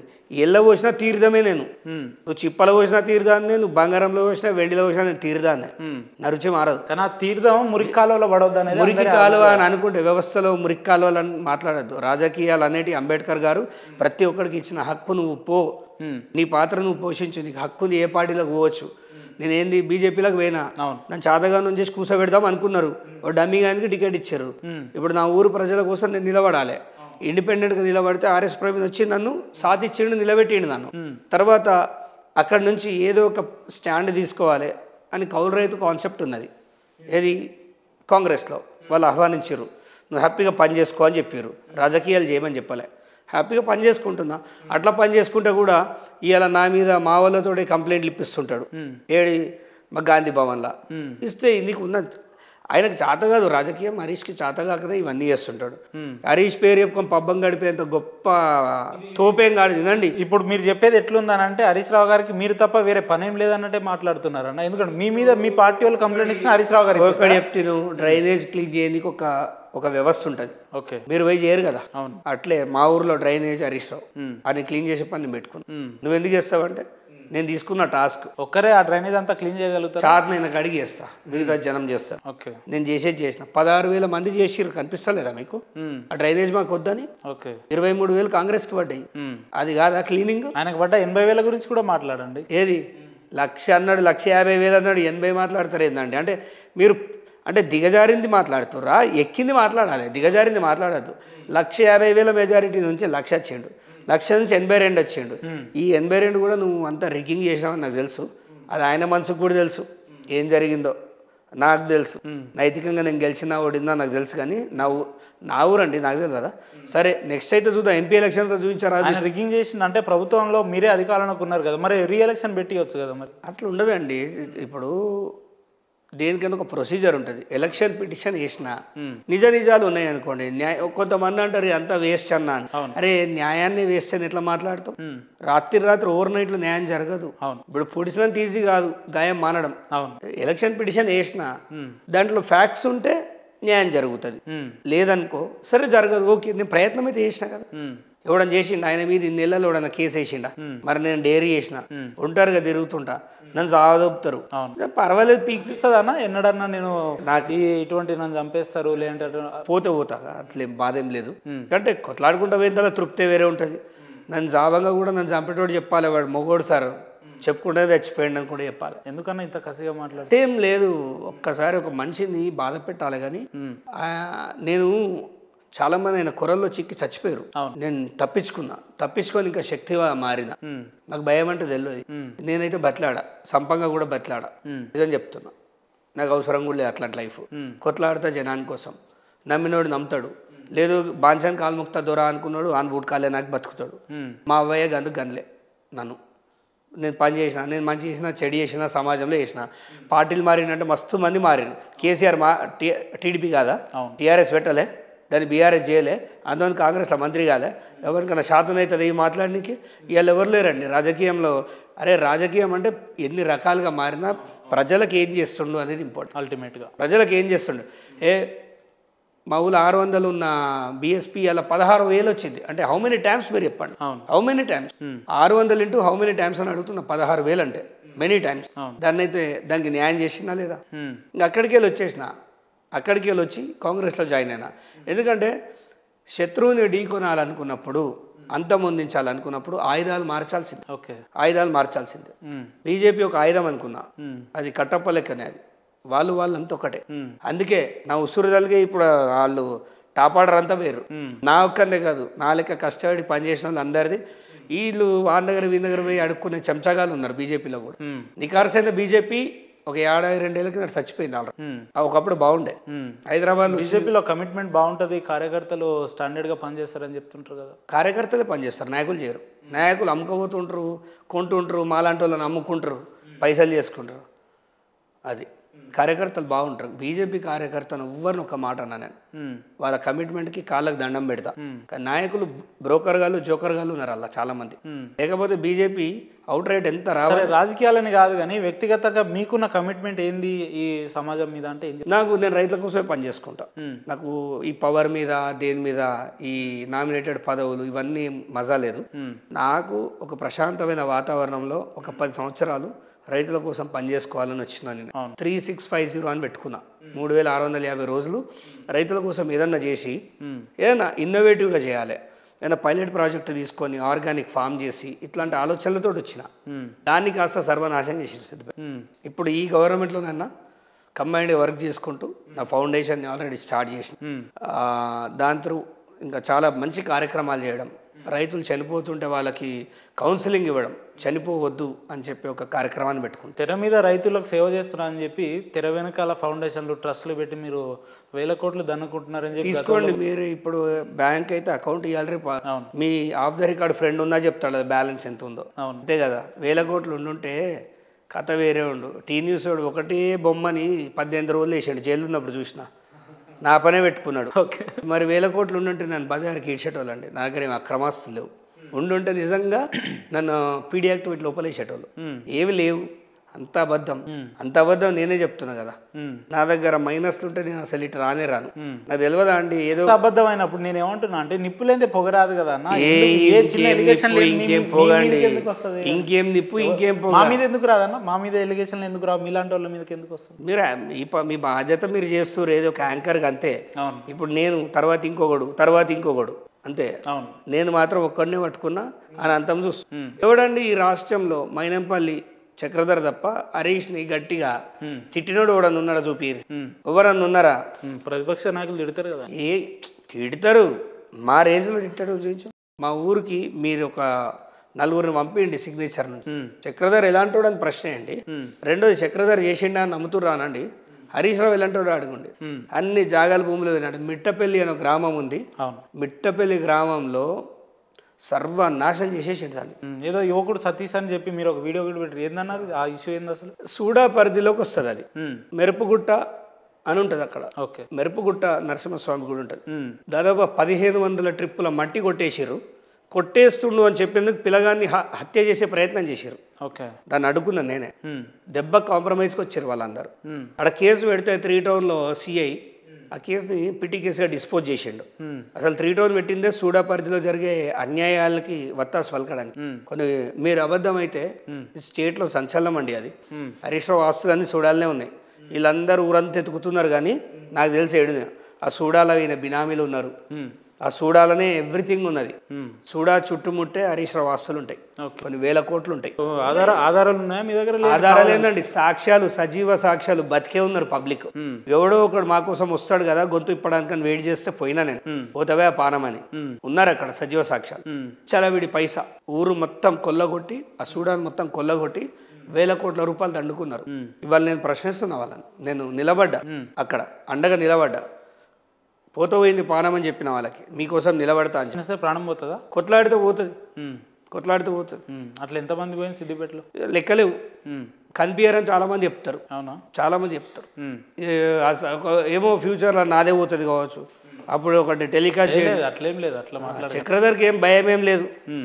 వాడు ఎప్పుడూ చంపినాను మార్కెట్లో. ఇప్పుడు పెద్ద చంపేది ఏం లేదు, నా మీద పెద్ద నిందలేసేది ఏం లేదు. నన్ను మానసికంగా ఎంత చంపొద్దో వాడు చంపిండు, మరి రాజకీయంగా చంపుతా. మీరు అనుకున్నారా అన్న ఇంత బీఆర్ఎస్ ఇంత చిన్న 10 ఏళ్లలోనే వ్యతిరేకం ఇంతగానో వస్తుంది? కాంగ్రెస్ ఎప్పుడు 5 ఏళ్లలో రావాలి.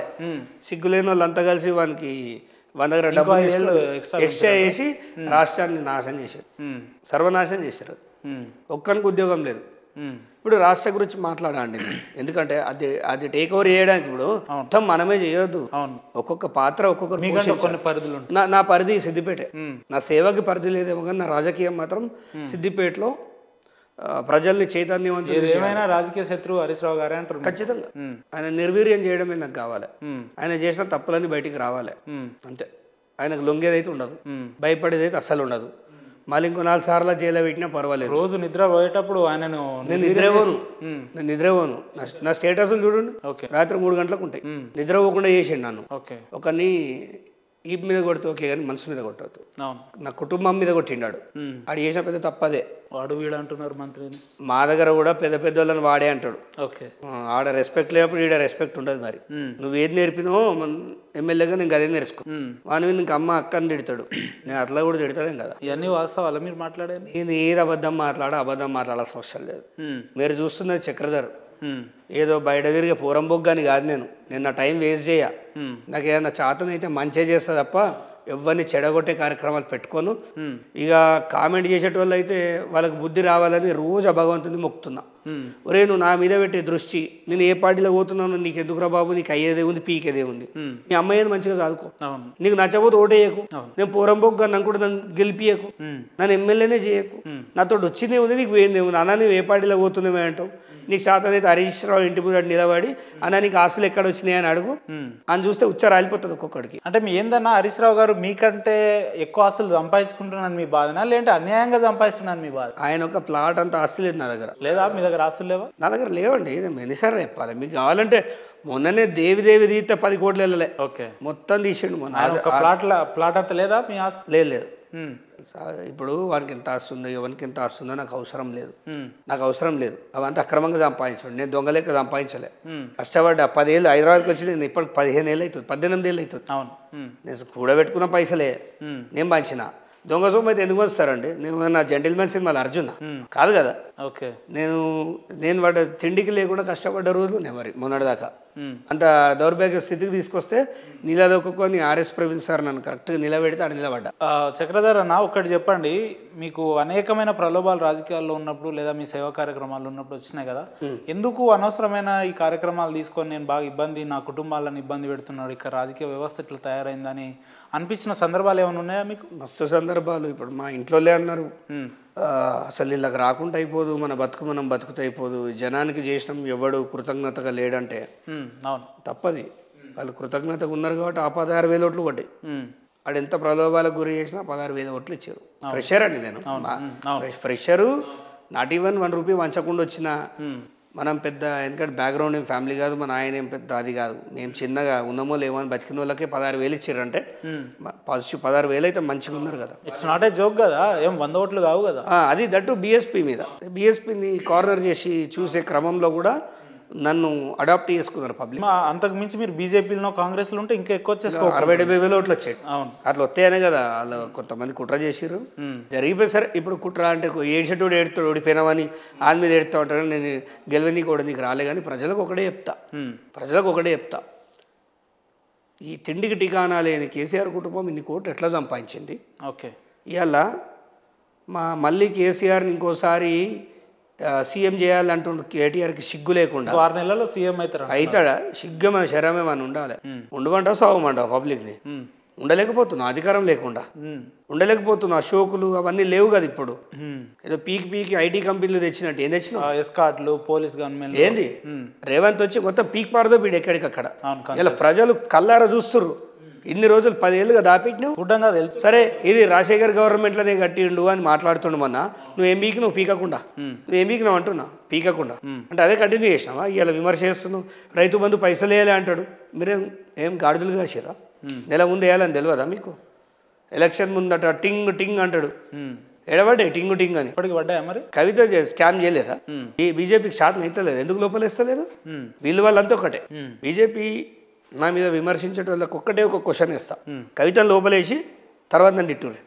సింపుల్. అసలు అక్కడ లిక్కర్ స్కామే జరగలేదని మాట్లాడుతున్నారు. మరి ఆయనని ఢిల్లీ ఆమ్ ఆద్మీని లోపల ఎందుకు వేసారు? కక్షతో వేసారా? ఆయనకున్న న్యాయం మీకు జరగాలి కదా. లేడీ జెంట్స్ అని ఉండదు. Crime is a crime. వాళ్ళు చేసిరు అంతే. చెయ్యండి అయితే ఢిల్లీ అంతా మాట్లాడారు కదా. ఒక్కటండి, బీజేపీలో కొంతమంది ఉన్నారు వాళ్ళు బీఆర్ఎస్ని కాపాడుకుంటూ వస్తున్నారు అంతే. బీజేపీ బీఆర్ఎస్ ఒకటే, ఖచ్చితంగా ఒకటే. అది ప్రజలకు అర్థమైపోయింది కాబట్టి 10 సీట్లు కూడా ఇవ్వాలి వాళ్ళకి అంతే. రైట్ టాప్ ఆర్డర్ ఎందుకు ఓడిపోయింది అని అడుగుతుంది. ఇలా చాలామంది చక్రధర్ ఏ పార్టీలో పోతున్నావు అన్న అని కామెడీ చేస్తారు కదా, ఆ కామెడియన్ వాళ్ళని అడుగుతున్నా, మీ అన్నలు ఎందుకు ఓడిపోయారా, మీ అన్నలేర్రా 1000 రూపాయలు వంచుతిరి, ఏడున్నారు మీ అన్నలు, మిమ్మల్ని ఎందుకో నమ్మలేదు. నాకు వచ్చిన ఓట్లు రాలే కొన్ని ప్లేస్లలో, 5,000 వచ్చినాయి బీజేపీలోకి, 5 కోట్లు ఖర్చు పెడితే 5,000 వచ్చినాయి, 100 రూపాయలు ఇవ్వలే 16,000 మంది సిద్దిపేటలో. అదే ఇంకో దగ్గర అయితే అద్భుతంగా వచ్చాయి, గెలుస్తుండేనేమో చెప్పలేదు. కొంతమంది అంటారు అన్న నీకు డిపాజిట్ వచ్చిందా అని. నా డిపాజిట్ వచ్చిందో లేదో కానీ వాళ్ళకి ఇంట్లో అయితే వండుకోలే, కొట్లాడినా. మీరు చూడండి ఫైనల్గా నేను జైలుకి పోయినా, ఇబ్బంది పడ్డా, నిలబడ్డా, లొంగిపోలే, కొట్లాడినా. ఇవి మీ జీవితంలో చూసుకోవచ్చు అంట. తర్వాత అంతా నేనైతే అక్కడ జెండా బాతిన 16,000 మంది సైన్యంతో. అన్న చివరికి ఒక 2 ప్రశ్నలు అడుగుతాం మిమ్మల్ని. ఏదో సేవా కార్యక్రమాలు చేసుకుందామని వచ్చిన చక్రధర్ గౌడ్ గారికి సిద్దిపేటకి ఎమ్మెల్యే కావాలని సోకు బాగా పడ్డది. సోకేం కాదు, సో ఎమ్మెల్యే కావాలంటే మంచి జనగాం ఉన్నది, మస్తు ప్లేస్. లేదు సిద్దిపేటకే కావాలనేది మీరు బాగా టార్గెట్ పెట్టుకొని పనిచేస్తారు. నేను సిద్దిపేట పోను కదా ఎప్పుడు, నేను ఇప్పుడు మేము వచ్చి 18 ఏళ్ళే సిద్దిపేట పోవాలని నాకేం షోక్ లేదు, ఆడ ఎమ్మెల్యే కావాలనేది ఏం లేదు. కావాలని కూడా మస్తు ఇప్పుడు సిద్దిపేటలో ఎమ్మెల్యే అయినా అసెంబ్లీలో కూర్చోబెడతారు, ఆదిలాబాద్లో అయినా అసెంబ్లీలో, సిద్దిపేటలో అయ్యింది అని చెప్పి ఉన్న సపరేట్ కడతారా, కాదు కదా. ఇంకా ఆడ పోతే ఇంకెంత నష్టమో నాకు తెలుసు. అదంటే ఇప్పుడు గాంధీ మహాత్ముడు ఆయనను ట్రైన్లో నుంచి నెట్టివేయడం వల్ల స్వతంత్రం వీళ్ళ మీద బ్రిటిషర్స్ ఇంత అహంకారమా అనేది వచ్చింది అనేది తెలిసింది. ఒకటి కేసీఆర్కి పదవి ఇవ్వకపోవడం వల్లనే తెలంగాణకు అన్యాయం జరుగుతుందని ఒక తీసుకొచ్చిండు. అంబేద్కర్ గారికి అయినా కానీ తన అవమానాలు భరించలేక నా జాతి విముక్తి అన్నాడు. ఎక్కడైనా ఫస్ట్ తమకు ఒక అవమానం జరిగిన తర్వాతే ఏ నాయకుడైనా ఎదుగుతాడు. అవును, నాకు కూడా ఒక అవమానం జరిగింది, నన్ను బజార్లో ఆగం చేసే ప్రయత్నం చేసాడు, ఆడవాళ్ళది అన్నాడు, ఏదో అన్నాడు, అవి నన్ను కొంగదీసినాయి. విశ్వ ప్రయత్నాలు చేసాడు మేము చేసిండు. ఇవాళ అదే ఆయన పాపం మెడకు చుట్టుకుంటుంది అంతే. నా పర్సనల్ గ్రడ్జే కావచ్చు, కానీ అది పబ్లిక్ కోసమే ఉపయోగపడుతుంది, పబ్లిక్ కోసమే ఉపయోగపడుతుంది. రైట్ అన్న. ఇంత సరే మీరు సంఘ సంస్కర్తగా ఉన్నారు, రాజకీయాల్లో రావాలనుకుంటున్నారు. చివరగా చక్రధర్ గౌడ్ గారి అంతిమ లక్ష్యం ఏంది అని అంటే? అంతిమ లక్ష్యం ఒకటే అండి, సమాజంలో ఒక్కొక్కరు ఒక్కొక్క పాత్ర తీసుకోవాలి. ఇప్పుడు విమర్శకులు, ప్రశంసకులు ఎవరేమైనప్పటికీ మనం ఏం చేస్తున్నాం, మనము నిమ్మకాయ చెట్టు పెడితే జామకాయలు రావు, నిమ్మకాయలు వస్తాయి. అలాగే నేను రైతులకు ఏదైతే జెన్యున్గా చేస్తానో అదే నన్ను నిలబెడతాను ఫర్దర్గా ఇంకా 10 ఏళ్ళకి. నా అంతిమ విజయము ఎమ్మెల్యే కాదు, ఎంపీ కాదు, రాజకీయాలే కాదు. అంటే రాజకీయం అనేది తోడైతే కొంచెం పవర్ గట్టిగా ఉంటుంది, పనులు ఇంకా ఎక్కువ చేయించుకోవాలి. మీరు అనుకున్న పనులు ఈజీగా చేయొచ్చు. నా కాన్సెప్ట్ అంతా కౌలు రైతులే అండి, కౌలు రైతుల కోసమే పనిచేస్తాను నేను, రైతు శ్రేయస్సు కోసమే. రిప్రజెంటేషన్ ఇచ్చే ప్రయత్నం చేయలేదు ఇప్పుడు అప్పుడు వాడు గడిలలో అంటే నేనేడ పోయాలి తాగుబోతులకి. ఓకే, వాళ్ళు కూడా నా రైతులతో మెడబెట్టి. నేను కాంగ్రెస్ గవర్నమెంట్కి ఒక అప్పీల్ చేసుకుంటున్నా, రేవంత్ రెడ్డి గారికి నా నుంచి ఒక చిన్న అప్పీల్. రైతుల కోసం పనిచేసిన, సర్వనాశనం అయిపోయినా, సర్వనాశనం అంటే అట్లా కాదు, సర్వం కోల్పోయినా. కావాలంటే ఇవాళ మీరు పాషం యాదగిరి గారు తెలుసు కదా, జర్నలిస్ట్, మన కలిసిండు, తమ్ముడు ఎంత నాశనం అయిపోయాను, నువ్వు అసలు నక్సలైట్ అవుతావు అనుకున్నా అన్నాడు. ఎందుకంటే అంత ఇంటెలెక్చువల్స్ వాళ్ళకి తెలుసు ఎంత ఇబ్బంది పడ్డది, అణిచివేత, చాలా దారుణమైన అణిచివేత.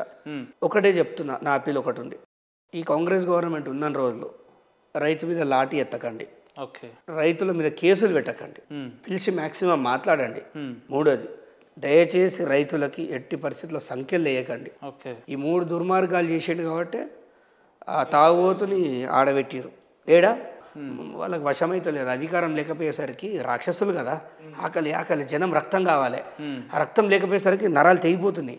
అది నరాలు తెగిపోయి చచ్చిపోయినా పర్వాలేదు కానీ ఇంతగా మాట్లాడుతున్నా మరి ఇంత అరాచకం చేసింది. అరాచకం ఏందండి, సర్వనాశనం చేసిన తర్వాత అరాచకం అంటే ఏంది మీకు తెలుస్తలేదు. ఏసీలో కూర్చుంటే ఆడ పబ్లిక్ చచ్చిపోయారు, ఆడ ఎవ్వడేం లేదు.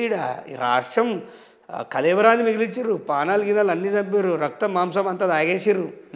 రౌడీలు బీఆర్ఎస్ వాళ్ళు అంటే గుండాగాలు వాళ్ళు. సరే రౌడీలు గుండగాళ్ళు ఇంత వాళ్ళు చేసిన మంచి పని ఒకడు. సరే నేను రివర్స్లో మిమ్మల్ని ఒక క్వశ్చన్ చెప్తా, వాళ్ళు చేసిన ఒక్క మంచి పని చెప్పండి అన్న. ఇంటర్వ్యూ నేను చేస్తే బాగుంటుంది, మీరు నన్ను చేస్తే ఇక్కడ ఎప్పుడు నాకు వాళ్ళు చేసిన మంచి. ఇప్పుడు రైతు బంధు, రైతు బీమా, కళ్యాణ లక్ష్మి ఉండాలి వాళ్ళకి, వినండి, వాళ్ళకి సిగ్గు శరం ఉండాలి. 5 ఎకరాలకి ఈర్రా అని చెప్పి బోర్డు పట్టుకొని నాకు 10 ఎకరాలు ఉంటే నాకు వద్దని చెప్పి కలెక్టర్ ఆఫీస్ ముందట నిలబడ్డా. 2.5 ఏళ్ల క్రితం 50 ఎకరాలు 100 ఎకరాలు ఉన్న వాళ్ళకి ఇచ్చారు. వాళ్ళు కూడా పేదలు ఉంటారు కదా. 50-100 ఎకరాలు పేదోడు ఏందండి? 5 ఎకరా ఎక్కడైనా ఇప్పుడు మొన్నటిదాకా ఏతులు దొబ్బిరు కదా వీళ్ళు పోషెట్టి వాళ్ళు ఏమని ఎకరం ₹1 కోటి అయిందని. ₹1 కోటి పేదోడు ఎట్లయితాడు? సరే నువ్వు అవనికి ఇచ్చినా 100 ఎకరాలు ఉండని, నువ్వు ప్రేమ ఉంటే రైతు అని అనుకుంటే 5 ఎకరాలకే ఒక లిమిటెడ్ 5 ఎకరాలకే అది వదిలేసి మొత్తం దోషిపెట్టి కేటీఆర్ అంటాడు మేము రైతు బంధు విషయంలోనే తప్పు చేసినాం ఇచ్చేది కాకుండా అని. మొగుడు పోయిన తర్వాత ఏదో సిగ్గు వచ్చినట్టు ఈయనకి ఇప్పుడు సిగ్గు వస్తుంది. ఎంతమందిని ఇసుక దందాలలో ఎంతమందిని సిరిసిల్ల లాగం చేసేసిండు చరిత్ర తెలియదా? వీళ్ళు కనుక ఇంకో దేవుడు ఉన్నాడండి, నిజంగా దేవుడు ఉన్నాడు కాబట్టే మాలాంటి వాళ్ళం సమాజంలో తిరుగుతున్నాం. ఇలా పాపం పండింది కాబట్టే మేము హ్యాపీగా ఉన్నాం. ఈ గవర్నమెంట్ వచ్చి వాడి బొమ్మ ఎప్పుడో చంపు, ఏ యూట్యూబ్ ఛానల్ ఉండకపోతే ఈ ఛానల్తో పాటు ఈ టర్మ్లో ఖచ్చితంగా మా మల్లన్న మా ఎవరు ఉండకపోయారు, రఘు కాలోజీ సీను వీళ్ళందరినీ విపరీతమైన కేసుల్లో చంపేటోళ్ళు వీళ్ళని. దేవుడు ఉన్నాడు కాబట్టి అలా బతికిపోయినాం. మీరు ఎప్పుడు కానీ బీఆర్ఎస్కి సపోర్ట్ చేసేటోనికి ఒక్కడే చెప్తున్నా, వెనుకడికి దొరలను ఎందుకు దరిమిరా అని అడుగుతున్నా. తుపాకీ పట్టింది దొర మీదకి కాదా అని అడుగుతున్నా. తుపాకీ రాజ్యం వచ్చింది దొర కోసం కాదా అని అడుగుతున్నా. అలాంటి దొరలను తీసుకొచ్చి మళ్ళా ఈ భజనగాళ్ళంతా మొక్కుతే మేము మొక్కాలన్నా. కాంగ్రెస్లో లేరా దొరలు? ఇప్పుడు లేరు, కాంగ్రెస్లో లేరు. కాంగ్రెస్లో స్వేచ్ఛ ఉంటుంది. కాంగ్రెస్లో స్వేచ్ఛ ఉంటుంది. అందుకే ఏ లీడర్ ఏది మాట్లాడాలనుకున్నా మాట్లాడతాడు. మా విహెచ్ అన్న చూడు, మా హనుమంత్ అన్న ఓపెన్గా అసలు ఆయన అబద్ధమే ఆడాడు. రేవంత్ రెడ్డి గారిని విమర్శిస్తాడు. విమర్శిస్తారు. మీకు ఒక విషయం చెప్తా, రేవంత్ రెడ్డి గారు ఎంత గ్రేట్ అంటే ఆయన వచ్చినప్పుడు అన్ని దెబ్బలు పడ్డా అన్ని అవమానాలు ఎదుర్కొన్నా డెడికేటెడ్గా పార్టీని తీసుకొచ్చిండు. అది వీళ్ళు అందరూ గుర్తించారా లేదా? సిద్దిపేటలో నా పరిస్థితి అట్లే అయిపోయింది. వీళ్ళ నన్ను చాలా విమర్శిస్తారు. మా దానిలో కొంత అమాయకుల్ని ఈ హరీష్ రావు ఆగం చేసి ఎగేస్తుండు వాళ్ళని. కానీ సిద్దిపేటలో పార్టీని చక్కదిద్దుకొని ముందుకు పోతాం. ఖచ్చితంగా సిద్దిపేటలో ఫర్దర్గా అన్యాయాలు లేకుండా ఒక స్వచ్ఛమైన పాలన వస్తుందని అనుకుంటున్నా. ఇంకా కూడా అక్కడున్న కొంత దుర్మార్గులు బీఆర్ఎస్ఏ అనుకుంటారు. ఆడున్న ఎంఆర్ఓ కలెక్టర్ అంతా కరప్టెడ్గా వాళ్ళు ఇంకా ఆయన కాలు ఒత్తుతా ఉంటారు. ఆ మైకంలో బతుకుతారు, ఇంకా మత్తు దిగలే. కాంగ్రెస్ అని తెలుస్తలేదు వాళ్ళకి. దింపుతారా? ఖచ్చితంగా దింపుతారు. ఇప్పుడు వాళ్ళందరినీ పీకి పారెత్తనే జర ప్రజలు సంక్షేమం. వాళ్ళని మీరు బీకేయగలుగుతారు కానీ స్థానిక ఎమ్మెల్యేని బీకలేరు కదా. స్థానిక ఎమ్మెల్యేని నిర్వీర్యం చేసుడే మా పని. ఆ జాగాలన్నీ వీక్తున్న కొద్దీ ఆ రూట్స్ అటు ఇటు బ్యాలెన్స్ తప్పి కింద పడతాడు. కదులుతాయి అంటారా? ఖచ్చితంగా. ఎవడని కూడా ఒకటి నాకు ఆయన మీద వ్యక్తిగతంగా ఆయన మీద నాకు ఎలాంటి కక్షలు లేవు, కానీ న్యాయంగా ఒకటి చెప్పాలా అండి, అక్కడ అన్యాయం జరుగుతుంది, నేను ప్రశ్నిస్తున్నా. దాన్ని వ్యక్తిగతం అనుకోండి ఏదన్నా అనుకోండి, నేను వినా. ఇప్పుడు ప్రభుత్వంలో ఉన్నది మీరే కదా, సిబిసిఐడీలకు రిప్రజెంటేషన్ ఇవ్వచ్చు కదా, మీరు తీసుకుంటారు కదా. ఒకటి మీరు ఇందాకేమన్నారు, సాక్ష్యాలు కావాలన్నారు. నా దగ్గర సాక్ష్యం ఉంది కాబట్టి ఎలక్షన్ పిటిషన్కి పోయినా. నా దగ్గర సాక్ష్యం లేకపోతే ఎట్లా పోతా? 350 వీడియోలు ఇచ్చిన. 350 వీడియోలు ఇచ్చిన. ఎంత కష్టమవుతుందండి సేకరించడానికి, ఆలోచించండి. ఒక్కరిని ఒక స్పై లెక్క పనిచేసి 350 వీడియోలు కేవలం హరీష్ రావు గారి మీదనే పనిచేస్తున్నట్టు. ఖచ్చితంగా అంతే, ఆయన గురించే పనిచేస్తా కూడా బాజాప్తుగా. నేను పడ్డ హనీమూన్ డేస్ జైలు ఆయన కూడా చూడాలి. ఆయనను కూడా జైల్లో గోడలు అడుగుతుంది ఎప్పుడు వస్తావని. నేను వేయించిన కదా, ఆయన కూడా పంపడే జల్దీ. కాళేశ్వరంలో సర్వనాశనం చేశాడు. మా దగ్గర రంగనాయక సాగర్ అని ఉంటుంది, 8,000 ఎకరాలు సర్వనాశనం చేసిండు. ఏ భూమి అన్న కనిపించిందనుకో టీఎస్ఐఐసి కిందకి ఇచ్చేద్దాం, ఫుడ్ కార్పొరేషన్కి ఇచ్చేద్దామని తీసుకుంటారు. దాన్ని వెంచర్లు చేసి అమ్ముకుంటారు. గవర్నమెంట్ పేరు చెప్పాలి, రైతుల దగ్గర 5 లక్షలకు తీసుకోవాలి, బయట 35 లక్షలకు ఎకరం అమ్ముకోవాలి. 35 లక్షలు ఎకరం అమ్ముకోవాలి, 30 లక్షలు జేబులో పడాలి. రైతులకు అన్యాయం అయిపోవాలి. రైతు పేదోడు ఏం ప్రశ్నిస్తాడు? ఇలా నేను ప్రశ్నిస్తున్నా, మా ఊర్లో అందరు ఏకదాడి మీద తీసుకొచ్చి ఎవడెవడైతే జాగాలు కూలిపోయిండో వాళ్ళందరూ చలో అంబేద్కర్ దగ్గరకు పోదాం, అంబేద్కర్కి ఇద్దాం రిప్రజెంటేషన్ అంట, అందరం ఇస్తాం. దాదాపుగా 1,000-2,000 మంది జాగాలు కోల్పోయారాడ. ఆ రోజు మీ సిగ్నేచర్కి ఫోన్ చేస్తే మీరు ఖచ్చితంగా రావాలి, కంపల్సరీ ఆ వాయిస్ మీరు వినిపించాలి. అప్పుడే మీరు దమ్మున్న ఛానల్ అని నేను చెప్తా. ఇది ఆన్ రికార్డ్ మేము చెప్తున్నాం, మీరు మాకు ఇన్ఫర్మేషన్ ఇవ్వండి, కంపల్సరీ నేనే వస్తాను. నేనే ఒప్పుకుంటా, మీరు దమ్మున్న ఛానల్ అని ఆ రోజు నేను కితాబిస్తాను. నేనే వస్తాను నా టీం తీసుకొని. ఇది కూడా ఎడిటింగ్ లేకుండా వేయండి. మీరు గంట సేపు ఇంటర్వ్యూ ఇచ్చారు, గంట సేపు ఇంటర్వ్యూ వేయండి. ఏమైనా ప్రమాదం వస్తే మీ నోటని మీరే చెప్పారు ఇంటర్వ్యూ స్టార్టింగ్ లో. మీరు అన్ని ఛానల్ ఉండగా సిగ్నేచర్ ఎందుకు ఫేమస్ అయితే వాస్తవాలు చూపిస్తాం కాబట్టి. ఇప్పుడు నేను చూస్తాను, మీరు ఖచ్చితంగా ఇవన్నీ వేయాలి. ఒకటే ప్రజలకు ఒకటే చెప్తానా, దూరపు కొండలు నునుపు అన్నట్టు ప్రభుత్వం పడిపోగానే వాళ్ళు చేసిన పాపాలేడికి పోవు. ఈ లక్షల కోట్ల లెక్కవడి చెప్తాడు, ఇది తిన్నదవడి చెప్తాడు. ఈ అంటే అయిపోయిందా? ప్రభుత్వం పోతే వదిలేస్తారా? బీజేపీ వాళ్ళు వదిలేసారు, ఇక కాంగ్రెస్ వాళ్ళు మేము పడ్డారు అంటే మీరు ఎంత మ్యాచ్ ఫిక్సింగ్ అయిపోయారా? తీయాలి, పైసలు ఏడిపోయిన లెక్క చెప్పాలి, కేటీఆర్ చెప్పాలి, కేసీఆర్ చెప్పాలి, ఏం చేస్తారు? చెప్పాలి, ప్రజాకోర్టులో చెప్పిస్తాం, ఖచ్చితంగా చెప్పిస్తాం. సరే ఇవన్నీ కాదన్నా, మీరు ఇంటర్వ్యూ స్టార్టింగ్ నుంచి ఇప్పటికీ అంటున్నారు హరీష్ రావు గారికి కొద్ది రోజులే బయట ఉంటారు, తర్వాత జైల్లో ఉంటారు అని. హరీష్ రావు గారు జైల్లో ఉంటారా? ఖచ్చితంగా ఉంటాడు. జైల్లో ఉంటారా? ఉంటాడు. జైలుకి వెళ్ళిన తర్వాత ఒకసారి మీరు మమ్మల్ని మళ్ళీ కలుస్తారా? ఖచ్చితంగా. రైట్ అన్న, మేము ఛాలెంజ్ అయ్యేది ఆయన నువ్వు జైలు పంపుడే కదా అండి నా పని. ఇప్పుడు ఒక్కొక్కరికి అదే నేను అదే అంటున్నా, పోలీస్ డిపార్ట్మెంట్లో ఒక్కొక్కరికి ఒక్కొక్క కేసు అప్పచెప్తారు. అంటే డ్రగ్స్ కోసం ఒక సపరేట్ సెక్షన్ పెడతారు డిపార్ట్మెంట్, ప్రొహిబిషన్ కోసం ఉమెన్ ట్రాఫికింగ్ ఒకరిని పెడతారు. ఇలా ఒక్కొక్కటి పెడతారు కదా. పొలిటికల్లో చక్రధర్ ఇచ్చిన డిపార్ట్మెంట్ ఏంటంటే హరీష్ని పట్టేసేయాలి. పోలీస్ డిపార్ట్మెంట్లో చేసినట్టు నేను హరీష్ రావు గారికి అన్నారు కదా, అక్కడ నుంచి హరీష్ రావు గారి దగ్గర నుంచి. ఇప్పుడు పోలీస్ వ్యవస్థలో హ్యూమన్ ట్రాఫికింగ్కి కొంతమంది పనిచేస్తారు, డ్రగ్స్ పెడ్లర్స్ కోసం కొంతమంది పనిచేస్తారు, ఈ స్కామ్ల కోసం వింగ్స్ ఉంటాయి. అలాగే పొలిటికల్ సిస్టంలో కూడా నన్ను నియమించింది హరీష్ అంతం చూడడానికి. హరీష్ అన్నటోడు ఎంత దుర్మార్గుడు అంటే యావత్ రాష్ట్రంలో దాదాపుగా 10 సంవత్సరాలలో అందరినీ నిర్వీర్యం చేసి అమాయకులను జైళ్ళకు పంపి అడ్డగోలు అక్రమాస్తులు సంపాదించి విచ్చలవిడి ఫారిన్లో బినామీలను పెట్టుకొని ఫండ్స్ పెట్టుకొని ఇన్ని దుర్మార్గాలకు తెగబడ్డాడు. ఈయన నేను ప్రశ్నించకపోతే ఇప్పుడు చాలామంది అంటారు నువ్వు మాట్లాడితే హరీష్ ఎందుకు ఫోకస్ చేస్తావు అంటే, ఎవరిని ఫోకస్ చేయాలి? నిన్ను ఫోకస్ చేయాలన్నా? నిన్ను ఫోకస్ చేయాలన్నా నీ దగ్గర? నువ్వు అన్యాయం చేస్తే నేను కూడా ఫోకస్ చేస్తా. ఆ ఊరిలో ఈ దోపిడీ జరిగిందిరా బాబు అని మేము మొత్తుకుంటుంటే మా అన్ననంటే అదైతుంది, మా అన్న పులి, మా అన్న సింహం అంటే మీ అన్న సింహం పులి అయితే అడవిలో పోయి వండువాను. సమాజంలో తిరిగి ప్రజల్ని ఇబ్బంది పెట్టొద్దని చెప్తున్నా. ఎట్టి పరిస్థితిలో ఆయన అక్రమాస్తులు సంపాదించిండు, ఆయన అఫిడవిట్లో చూపించింది అంత అబద్ధమే. నేను ఇప్పటికీ నా మాటలు కట్టుబడి ఉన్నా. ఎవడెన్ని విమర్శలు చేసినా, ఆయన బూట్లు నాకేటోళ్ళు ఎంతమంది ఏం మాట్లాడినా నేను పట్టించుకోను. వెనకటికి దొరలను ఎట్లా ఉరికిచ్చిర్రో మళ్ళీ ఆ టర్మ్ వస్తుంది. ఈసారి హరీష్ అక్రమాస్తులు బయటికి వస్తాయి. Kaleshwaram is a scam, medical scam, ప్రతిదీ ఆర్థిక శాఖను సర్వనాశనం చేసిండు.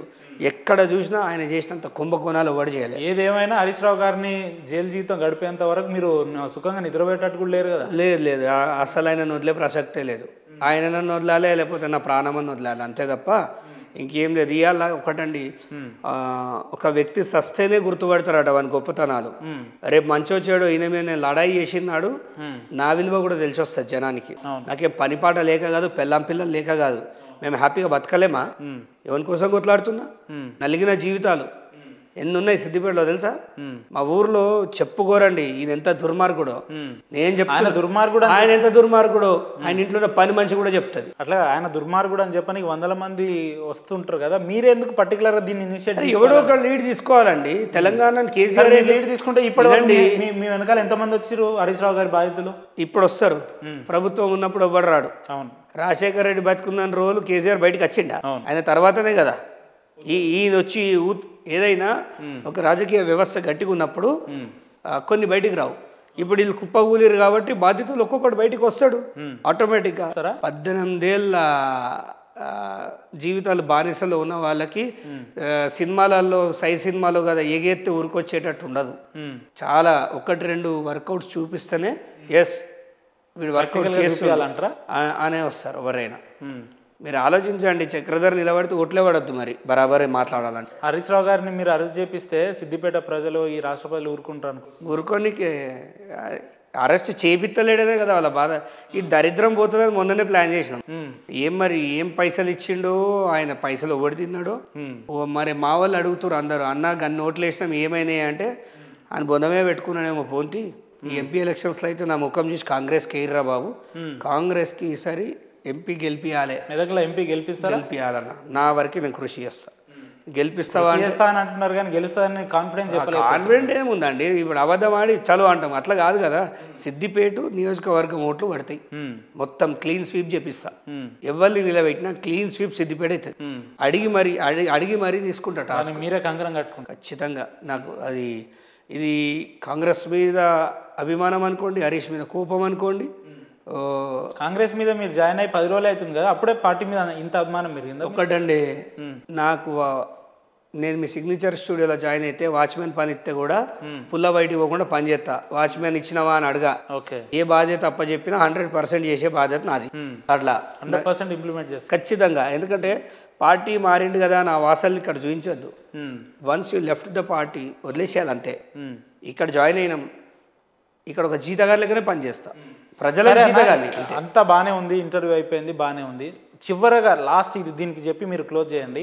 ఇప్పుడు నా ప్లేస్లో మీరు అక్కడే కూర్చున్నారు, ఇప్పుడు నా ప్లేస్లో హరీష్ రావు గారు ఉంటే ఏంది మీ పరిస్థితి? టైగర్ ఆ సింహమా? ఏం చెప్పదలుచుకున్నారు? ఆయన ఏం చెప్తారు? ఒకవేళ మీ ముంగటికి హరీష్ రావు గారు ప్రాక్టికల్గా కనిపిస్తే మీరు ఏం చెప్తారు? ప్రాక్టికల్ ఆయన చూసి ఓడిపోయిపడతాడు. ఫస్ట్ ఆఫ్ ఆల్ ఏం అడుగుతా, బరాబరా అడుగుతా. ఏంది నా ఊరు సంగతి ఏంది, నా కథ ఏంది, ఈ అన్యాయాలు ఏందని అడుగుతా. ఆయనకి అవే పతివ్రత మాటలు మాట్లాడతాడు. నేను క్యారెక్టర్ అంట, అది క్యారెక్టర్ తోడు బతా. నువ్వు ఏం క్యారెక్టర్, నీ క్యారెక్టర్ ఏందో నీ కింద గన్మెన్లనే అడగాలి, నీకున్న గన్మెన్లనే అడగాలి.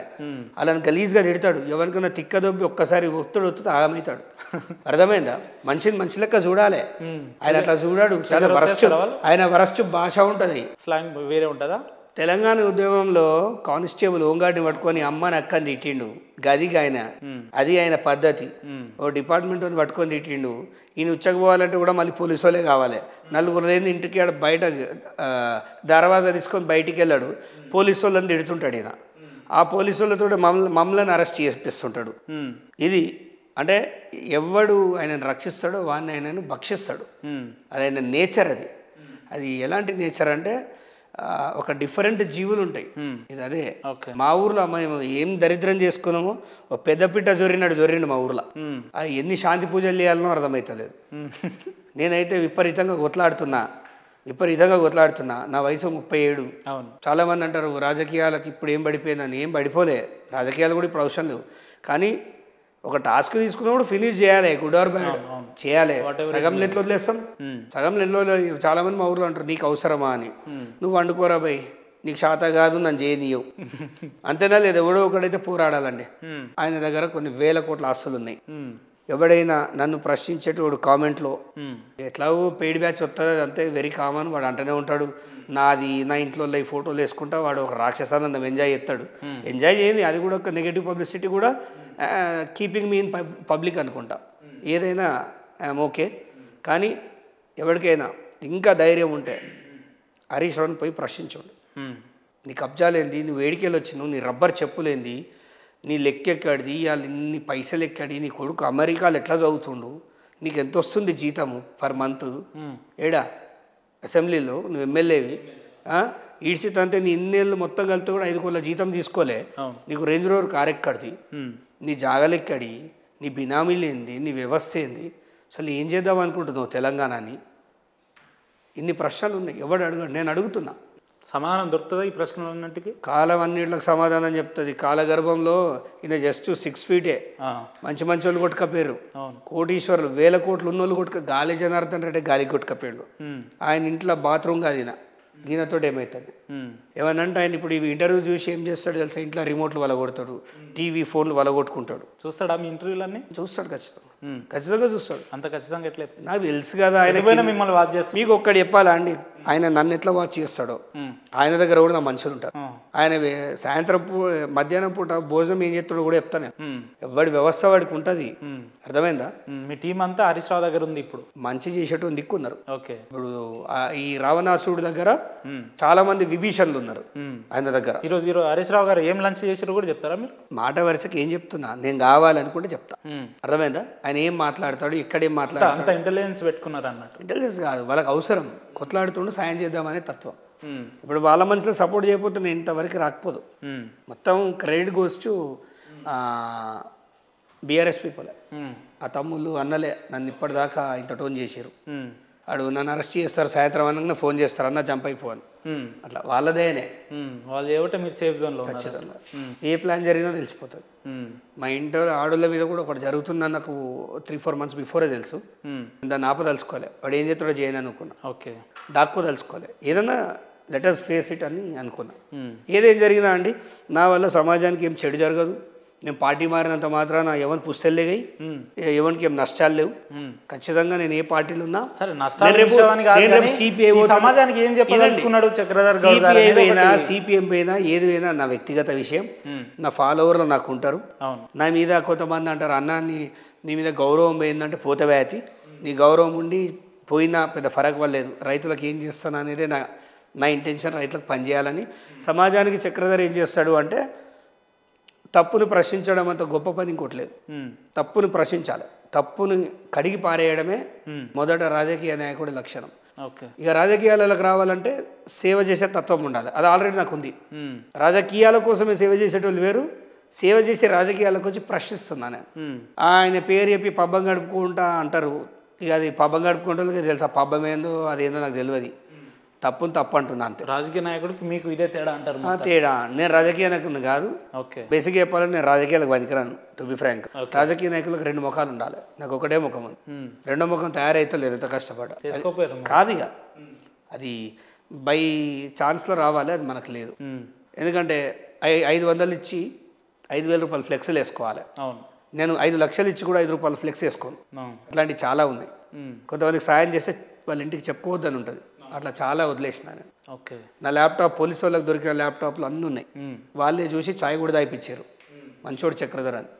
వాళ్ళకి తెలిసి నేనేందో. సో సమాజానికి ఒకటే చెప్తా, నా కొట్లాటలో న్యాయం ఉంది. న్యాయం లేదని మీరు అనుకుంటే మీరు బీఆర్ఎస్కి కరుడు కట్టిన వాళ్ళు అయితే మీ ఇంట్లో జబ్బు వచ్చినప్పుడు ఆడేమి ఇచ్చిండో నాకు తెలియదు. మీరు కష్టాలలో ఉన్నప్పుడు ఎన్ని ఉద్యోగాలు వచ్చినాయో నాకు తెలియదు. మీ ఒక్క కుటుంబానికి మంచి జరిగితే మంచి కాదు, సమాజానికి మంచి జరగాలి. రైతు బంధు ఇచ్చినా, రైతు బీమా ఇచ్చినా అది ఏ ప్రభుత్వమైనా వాళ్ళ జేబులోకి వెళ్ళి ఇవ్వట్లే, మన డబ్బులే ఇస్తారు.